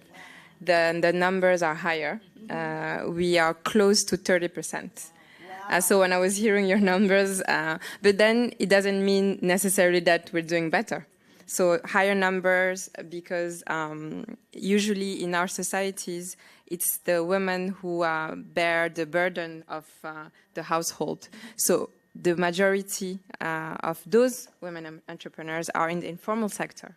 So when it's the case, it's very difficult to capture in the right manner all the efforts of these women. So, for example, in Mauritania, we also have more than 50% of the population are women. We have more than 75% of the private sector, if I can call it even private sector, is of informal sector. So, and the majority of that informal sector are women. So I think in order to really address this issue, we can emphasize 3 points. First of all, when we talk about women entrepreneurship, you don't need to go and tell those women, go and work or start a business. They have to do it for survival most of the time. So it's a different type of entrepreneurship. And unfortunately, in those communities, it's really entrepreneurship of survival because they have to go and sell at the market. Otherwise, they will not have the opportunity to feed their family, to send the kids to school. We need to shift from that type of entrepreneurship to an entrepreneurship of value creation. So this is really what we are aiming for. I'll just give a quick example of what we're doing at the agency. I'm with my colleague who's in charge of the single window. And the first element that we really, because we were fortunate enough, if I may say, to start the institution from scratch. So it was a blank page. So we were like, okay, maybe a good opportunity to create our ideal organization, putting that gender lens into application. So the first thing we did was really to start with our own internal processes, internal documents to make sure that we took that into consideration even in our way of doing business in the institution, in our recruitment process, in the procurement process. And it's not easy because it's a public sector. And sometimes in order to implement some elements, it needs to also be passed by law, etc. But we decided to take small steps. So we decided to start within the organization first. Second of all, in terms of data collection, we realized that it was very difficult to implement any or propose any changes if we didn't have data. Because as we say, if you don't have data, it's just an opinion. You can just go It's just an opinion. So what we do at the single window is really segregate the data in terms of the company's creation by month. Fatimetu, each month we have a report and we can see the percentage of women coming to the single window. And unfortunately, that number is very low. It's 15%. 15.3% last month. So we really are tracking to see what are the root causes that really inhibit those women to go and get formalized. And then we realize maybe we need also to see it from their perspective. We are the single window, maybe instead of them coming to us, we should go to them. So we are working on an initiative to have a mobile single window, to go to those markets, to inside the country, to speak to those women and to try to understand what they would need from us in order for them to be more comfortable, in order to be in the formal sector. That's an element. We obviously talk about the financing. The financing part is very important. In Africa, it still remains an issue, because the commercial banks, they are not very comfortable in lending, period, even to SMEs, men or women. And when it's for women, it's even more complicated. So we also need to take that into consideration and apply that gender lens. Whether we like it or not, it's more complicated for women, so we cannot just treat them equally. So this is also a message that we pass on to banks. At the public level in Mauritania, we are working towards creating a private an investment fund, a public investment fund, where the Mauritanian government puts in money and invites also the private sector to put in money. So our role is also to have policies that would make sure that we encourage women to come and ask for this type of funding, and it's equity and not necessarily debt. Finally, I would say the legal framework is very, very important to emphasize the laws and the institutional and that framework. When you look and you dig deeper, you realize that you have many, many laws, not just in Africa, but around the world, that are inhibiting women. And sometimes there was this report from the World Bank called the Women, Business and the Law. And I think it was 2 years ago, I was reading it, and it was really shocking to see some countries where women are just excluded from several professions because just they're women. And I realized it's a law. So at this stage, you're like, how can you even move on equally when you realize that from the get-go, you're not treated as an equal. So this is a real problem that should be addressed as well. And I think if we really tackle the issue on these 3 different levels, we would definitely make a difference. But in Africa, I think we're moving toward the right direction. We have more and more youth, young women also involved, more private equity funds that are focused specifically in women ventures. In Senegal, for example, there's this weak women investment capital. It's a fund, and it's a group of women that invested, and I think they finance more than 100 women-led businesses, and it's really working very well. So women coming together to help other women, it can also create a greater impact. Thank you. ありがとうございます。30% って伺ったときはすごいなと。Thank you very much. When I heard 30%, I was so surprised. しかしながら、やっぱりその 30% とおっしゃっているのは、 However, that 30% from the survival type now trying to migrate to value creation type, and the infrastructure, etc.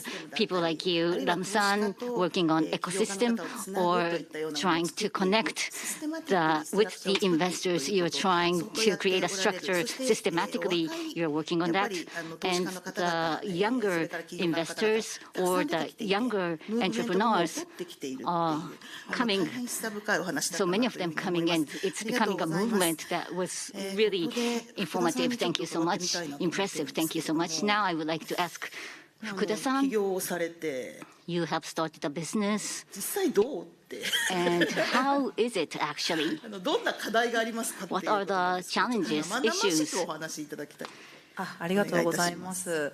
弊社その C はミレニアル世代の20代から30代の女性に向けたキャリア支援をしている中で、起業したいというような女性の方々もすごく来ていただいていて、We also have many 起 people 業 who コー want ス to みたいな start ものを business. Right now, we やってはいるん have ですけ this ど、その entrepreneurship 起業コース course とかを as 受 well. 講される方々にもアン Those ケート people とか who を go 取っていろいろ through ご this 質問とかを聞く entrepreneurship 中で、 course や as っ we ぱり conduct 多いのが、 questionnaires, じゃあ etc. What we hear ユニコーン企業 frequently であったり is とか that 将来上場を目指す whether んだとか、そのために unicorn 起業する business っていうより or は、もっと aiming もっと for ス being モール listed スモールビジ rather ネスで than aiming 自己 for 実 that, 現のために自 starting 分の more 半 from 径 a 5 small メートルの business 人を幸せにしたいがために起業 to したいと make いうような people 女 very 性の方々が close 非 to 常に themselves 多かったり happy. しますと。 That is the やっぱり motivation そう for なっ them て to くると、 start まず business. はそこからで始めはいいと思うんで I すけ think れ it's good ど、 to start や from っぱりそ there, の but じゃあ資金調達をするっていうふうになった when 時に、 it 比 comes to 較的女性の financing, 方がそういうスモールビジネスを施行される方 the が多いがゆえ women に、 tend な more かなかその to focus on small VC から business. エクイティ調達みたいなところ And にステー because ジ of まで行けな that, かったりであ they ると cannot か、 go to あ equity と financing そ or うですね、 financing from な VCs かなか多分 or 今のスタートアップコミュニティとかって the current は startup い、そういう、community エグジットを前提として is 集まるような企業家 assuming の方 that 々 there が多 will かった be り an したときに、 exit, そういった指 attracting 向 more 性がな people い女性 who の are 企業 aiming 家 for の方々はそ exit. このコミュニティにアク If セスしづら the かったりで women ある do とか not っていう部 are 分 not がやっぱり多分 looking to that あって、 direction, it is その difficult 女 for 性 them の to 起業 access. 家のマインドセットってところを So が the 課題の mindset ために of the 実 women 質本当は必 entrepreneurs, 要とする知識だったり、アクセ the ス、コミュニティ knowledge へのアクセスみたいな that とこ they ろが得られて need ないっていう or のは the 非常に感 access じて to おり the ますと。 community はい that has been lacking. That's how I 私 feel. はいろんなビジネスプランコンテストの審査員とかも I やらせ work ていただい as て an いると、 examiner ど for うしてもあんま various り business こう plan 意思決定、 contests. 特に大胆な意 When 思 it 決定 comes を to したくない decision ってい making う or 起 sometimes 業家の方が多い、傾向値だ there と思うん seems です to けれ be ども、 many entrepreneurs who do not want to make a big たくさんの資 decision 金調達 making, をするであるとか、 like for それから example, financing in 大 a 量に large 人を雇う amount であると or か、 hiring いろんな many, リ many ソースを people 大胆に取っていくっていうところのド to メインをやるっていう capture 方 a が significant 割と少ない volume of resources. There seems to be less people 傾向値にあるかなと思って aiming for that. それは割 That's と肌感 a 覚に近い感 trend じです that I see, but do you see that as well? Yes, 融資って definitely. いうのもま Firstly, だこう借 as 金を for そういう loans, なんか they 大きな feel リスクを取るっていうような like 印象がある女性 taking の方々が比較的まだ多いな it っていう indicates ふうに taking 感じる great ので、 risk to そういう borrow ことを money. せず Many に women feel まずなん like か that. 個人事業主にプラスアルファぐらい So で without 事業を始めたい borrowing っていう first, 方は they would like to start first from self-employed plus alpha, only a little bit. なんなら一人でやります That's how they start. And also, people tend to do everything by themselves, like do only by that person. It could be because they are very serious, that, but they want to take all the responsibility, borrowing money from VC and create together, cannot really step out to work on open innovation. That is the case. On the other hand, from the investor community, financing from Anri-san's firm or Kathy-san as well, it's really great. We have two people here for financing as well.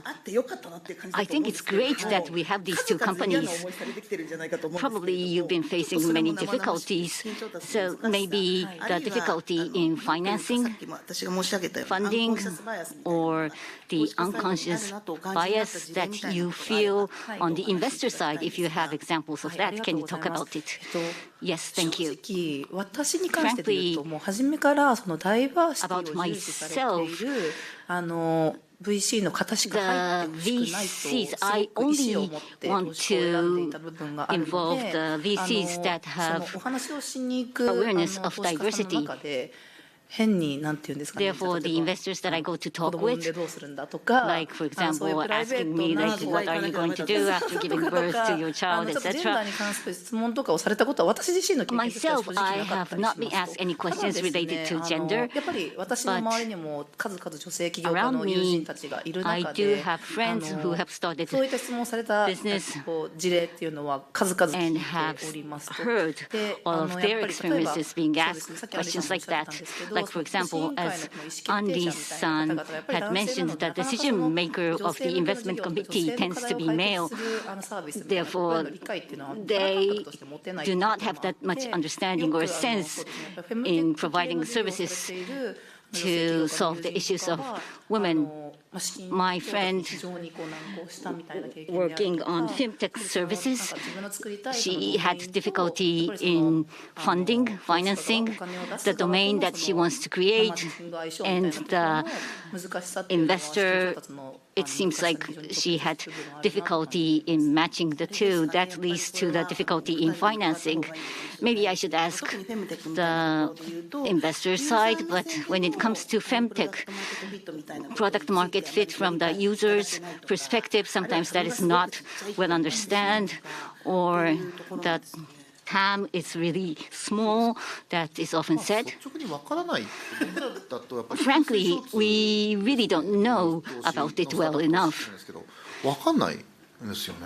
We are investing on わからないものを人は目にしたときに比較的権威を持った人間っていうのは When we face something that we don't know, for those with authorities tend to reject first.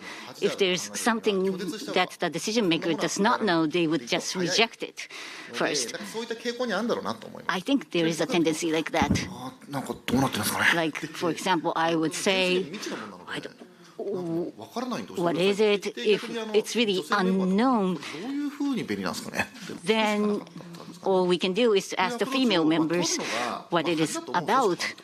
So sometimes those could be the case in some organizations. And also when explaining to the LPs, they might not be able to explain by himself. So they tend to reject first if they don't understand about it. That could be the practice. What do you think, Kathy-san? So for us, unlike Andy-san, so it's not that we are supposed to invest 30% of female entrepreneurs. We don't have that criteria. It's been our fund is only 1.5 years old, but so far 10 companies domestically, externally we are investing, and then 4 of them, including Fukuda-san, 40% is a female entrepreneurs. So then for us, directly, we just want to invest in someone who is promising.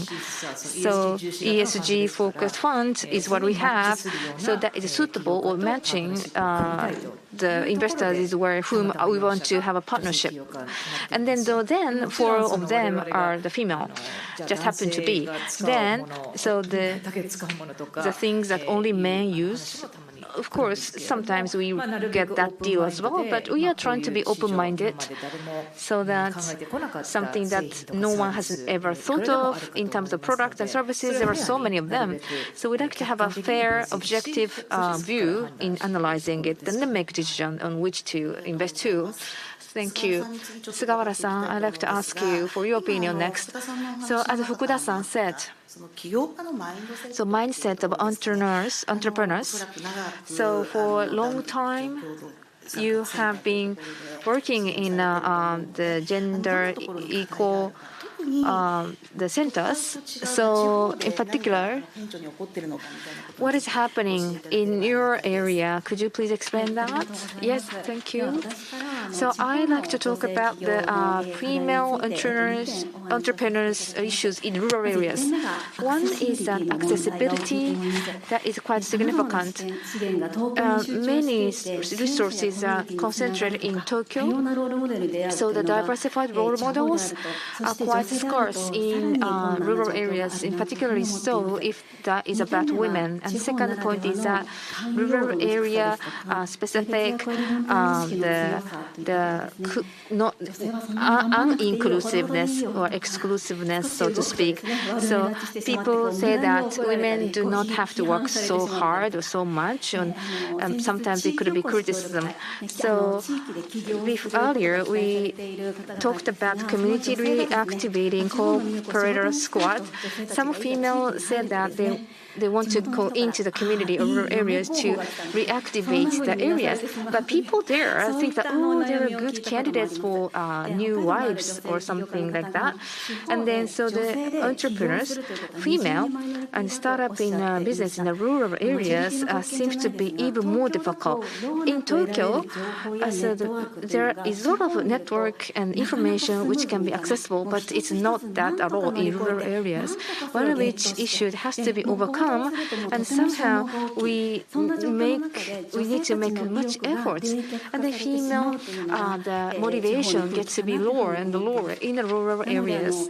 So as issues or challenges, so we should not be restricted by the restrictions of rural areas. How we can make structure to be able to access the resources or information. So this is not only about rural areas, because the country, Japan itself, I think this is an issue for the country itself. May I? Exactly, I agree with Sugawara-san's point. So, because when I invest into the diversity perspective, so diversity issue-driven the matters, what is it? So that is a gap of information. I thought that's all about it. Females only tend to do this kind of business creation, but it's only because the information. So Tokyo versus rural areas, as you said. So female versus male, and also the disabled people versus non-disabled people. So those circumstances, information is so slow to get to the rural areas because so the reason is that we heard this information in the other day in Sonar conference, and then so they don't have any malintention, bad intention. However, majority is therefore the majority of the cases the level of information amount is so different. So I totally agree with you. Thank you. Andy-san, maybe you can continue. And so the gap in information amount, so to receive information as well as number of role models, so that so people close to you are doing that. So that's why I think I can also do that. Having heard Sugawara-san is one of the entrepreneurs as well, but the community itself might be relevant, like a fellows maybe. So in a startup industry as well, the atmosphere or mood of entrepreneurs, and also diversity and inclusion, perspectives. So in a startup industry, what is the situation like? What is the atmosphere? Could you explain that? Sure. I am hopeful that good future will come, but at the same time, there are a lot of burden as well. So one thing is that very bright future. So actually, people in 20s and 30s, female, male, their mindset is so good. Particularly, we invest 97 companies, and then the 20s are female entrepreneurs. And then I met many of them, and then female entrepreneurs, 20s and 30s are wonderful. Fukuda-san as well, and marriage and childbirth. So those events are, of course, valued, but not overvalued in their life, right? They are very natural. So I'm 38 now, so I'm kind of in a between, in a younger generation, higher generation. So the current, so I think that Fukuda-san's generation is a treasure for us. I think so. And then if we can feel that way, so the diversity in a startup will be definitely accepted more and more in this country. On the other hand, so among startups, there is a mega startups. Leader of mega startups, and also venture capital, which is startup gatekeeper. So their consciousness is quite late behind. Actually, so So big listed, even they could be even behind than the big listed companies. So Japan has a great culture. Basically, we try to read the air and then try to move on to the majority. So if there is no female director, and then if we think that that is not good anymore, and then all of a sudden, so easily, so quickly, they shift. So, but startups was not really like that. So what I'm saying all the time is that innovation and startup and also gatekeeper, which is venture capital, so their transformation is so slow, which is very embarrassing. That could be the case that I'm afraid of. So if I may continue. Diversity, the challenge of diversity. So there is a very inconvenient fact, which is in this kind of working group or event, so there are people who come here, who listen to this, and then they don't have to, think about this. Meaning that the leaders who have to change are not here in this room, for example, or not listening to us. So the other day, together with Kathy in a venture capital association, we held an event regarding diversity. Goldman Sachs Asset Management, JRC, top person, they attended as well. In the venture capital ecosystem, they are really top. Then we held the event together, and then so there is. I said the directors of the top those places have to come, but no one showed up in the event. So that is what I learned. So we think that this matter is very important, but those people do not think that this is important. Diversity is not important. So diversity means the female. So but they don't feel that it is a challenge or issue. So that's a fact. How we can deal with those people might be the big challenge for us going forward. Thank you. So 10 years ago, I saw the similar situation in big companies. But in startup industry, in particular VC, what I feel is that so they feel that they are very liberal. That's a bit embarrassing. They think they're really liberal. We're not doing any discrimination at all, but their starting point is wrong. Their operation investment is indeed discriminating. They have not realized that. We have to have a session so that they realize this unconscious bias. Exactly. I'm not saying that I am awakened. Until 4 years ago, I haven't felt any challenges. This sector, 95% were male. Since I am in the university days, I have always been having contact with males, and I had no questions about that. Now, having think about the past, it was really strange. But staying in the sector for 20, 30 years and taking that as given, I do understand that field as well. Thank you. Lam-san, having heard the discussion, the status of Japan, how did you think about it? It would be good if you could provide comments. No, I'm learning a lot. I'm taking notes, and I like the fact that it's a vibrant community, and I can feel the passion. And I like the fact that he was very honest, saying that he's learning each year, and he was not enlightened, but now you are, which is good. And I think that not enough men are brave enough to actually realize that and be honest about it.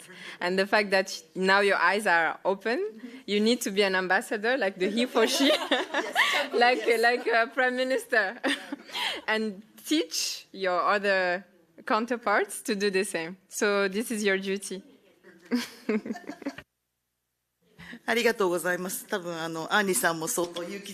you, Andy-san. I think he was quite encouraged. Thank you so much.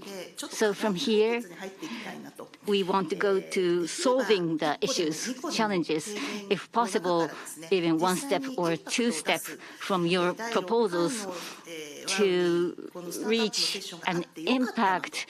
We want to say that it was good that we had this startup session in this 6th WAW. We want to say that.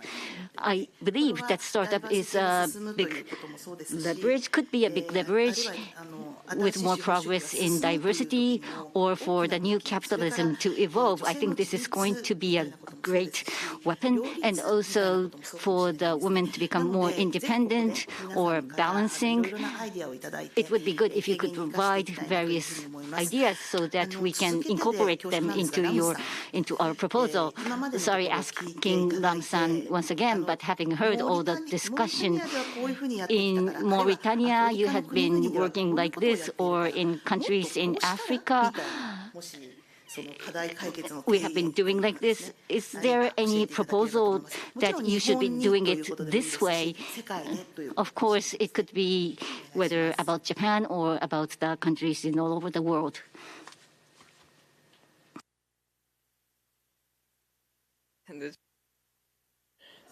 Just having heard the discussion, yes. Do you have any suggestions of best practices that Mauritania has had that you want to share? I don't think I'm in a position to give any lessons to Japan. No, I mean, I think that the fact that you are self-conscious, I mean, the fact that you know about your weaknesses and willing to work on it, it's something that I am inspired by. And it's something that we're trying to do in Mauritania. The one element that is really, and I'll speak with my public sector hat, even though for the past 10 years I've been really involved in the startup community with the launch of the Youth Chamber of Commerce. So we had the opportunity to actually kind of see the scene evolve, and also how the effervescence and also the endurance of the startup community made the government actually implement certain laws. And right now we're doing a startup act. We're working on a startup act in Mauritania, and it was actually driven by all the efforts that was done the past 10 years. So for me, like, maybe a recommendation is to continue fighting the good fight. I know I was in that position 10 years ago when me and my friends were still in university, and we wanted to, create that ecosystem. And when we went to talk to DFIs or even government officials, they were looking at us like maybe just youngsters wanting to change the world too idealistic. And we kept on fighting the good fight, and we realized that they adapted to the ecosystem, not the other way around. So now that I'm in the public sector, I have that sense of accountability. And I often say to my fellows, and when I look at the organization that we co-founded 10 years ago, now there's a new management, I tell them, please come to us when you see that we're making mistakes, or you see that we are not actually walking the talk that we were talking 10 years ago. It's our responsibility now that we have the possibility to implement policies, to encourage reforms. It's our responsibility to actually continue that good fight and pass on the torch. So I like the fact that you said, from generation to generation, you need to also be learning from the lessons and also passing on the torch. So if I can finish with a positive word, I would say that. Thank you. Thank you. Would you elaborate a little bit about the Startup Act? Sure. Well, it's not just Mauritania. Right now, we actually follow the example of many African countries that did that. One example I can say is Tunisia, who actually did it quite successfully, and Senegal is actually working on one. The Startup Act. Right now, at the agency, for example, we work with a tool called the Investment Code. And the Investment Code is a law that actually guides or gives a frame to the investment ecosystem in the country. And when you look at the investment code, you have different regimes. You have an SME regime, you have bigger companies, etc. But then when it comes to startups and real SMEs, you really don't have any incentives for them to actually start operating and even go in the formal sector. So the Startup Act, it's a process. Right now, it's led by the Ministry of Digitalization, actually.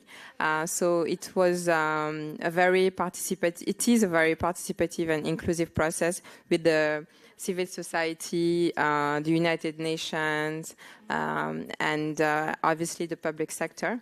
So the idea is really to have a law that would give incentives for startups in order to help them in the early stages to not to be burdened by taxes or and facilitate their implementation in the early stages. It also, I think, gives a good signal that the government is really encouraging young Mauritanians to not to be afraid to start a business, because the president is really supporting entrepreneurship, and us as an agency, we also have a mandate to suggest reforms such as the Startup Act in order to have an enabling environment for that community to thrive.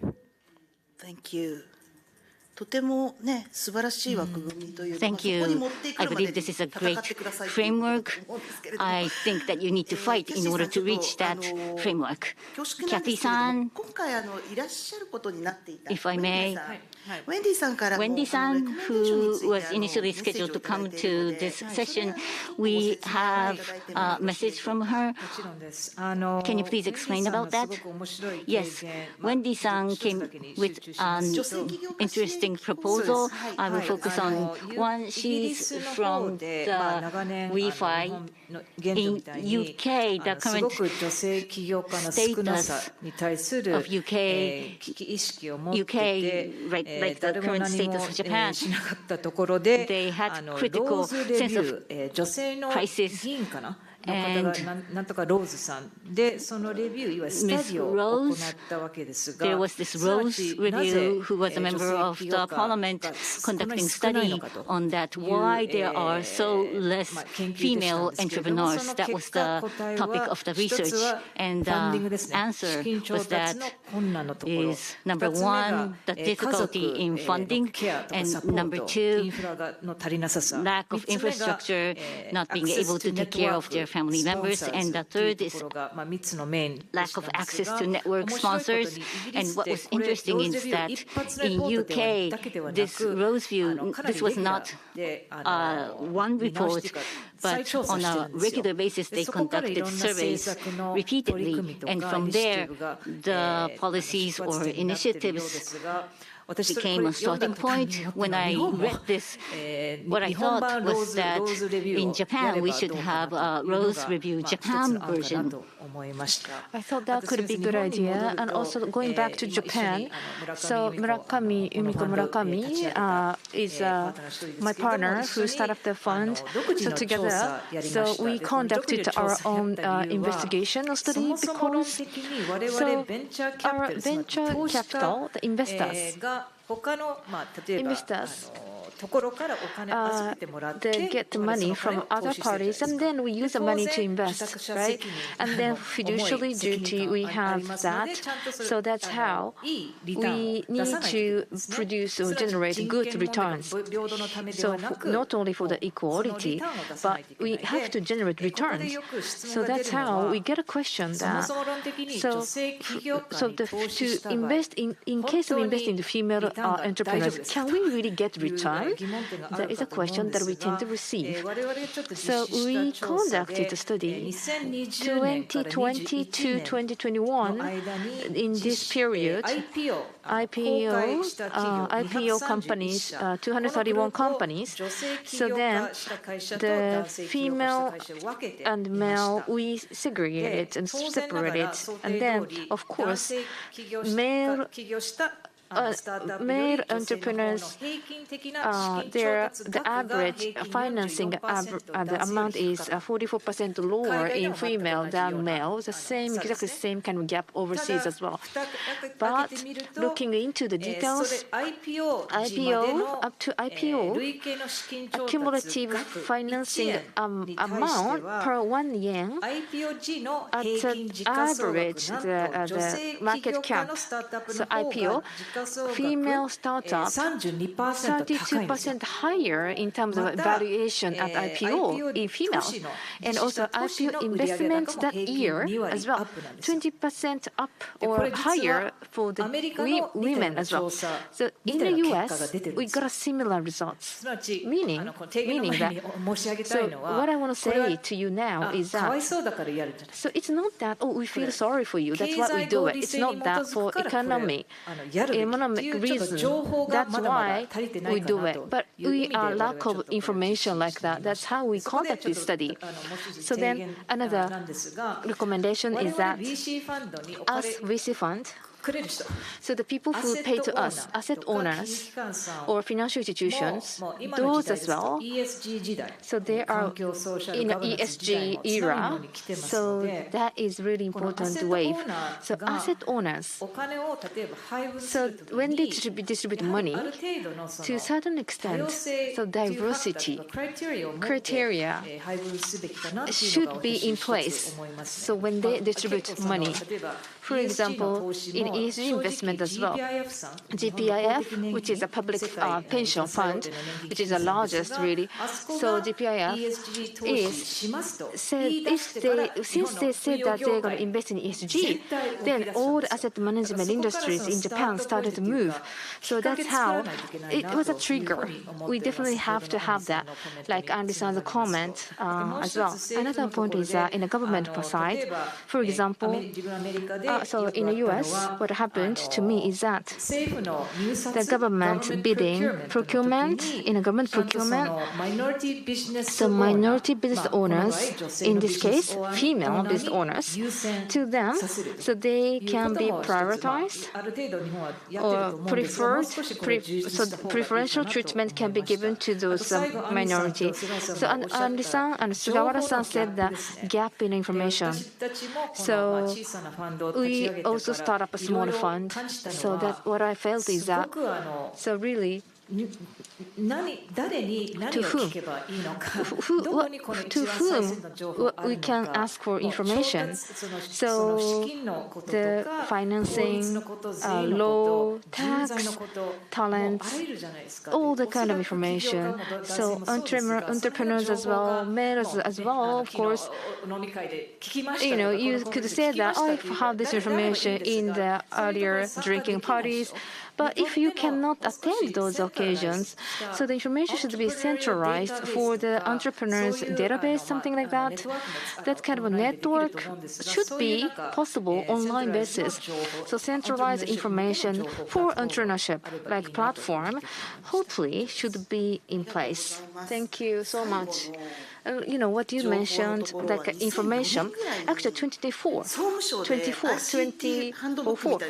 ICT handbook was made by the Ministry of Internal Affairs and Communication, and it was very well made. And then, but in a digitalization era, that should be updated to create something. Yeah, so for example, you know, subsidy.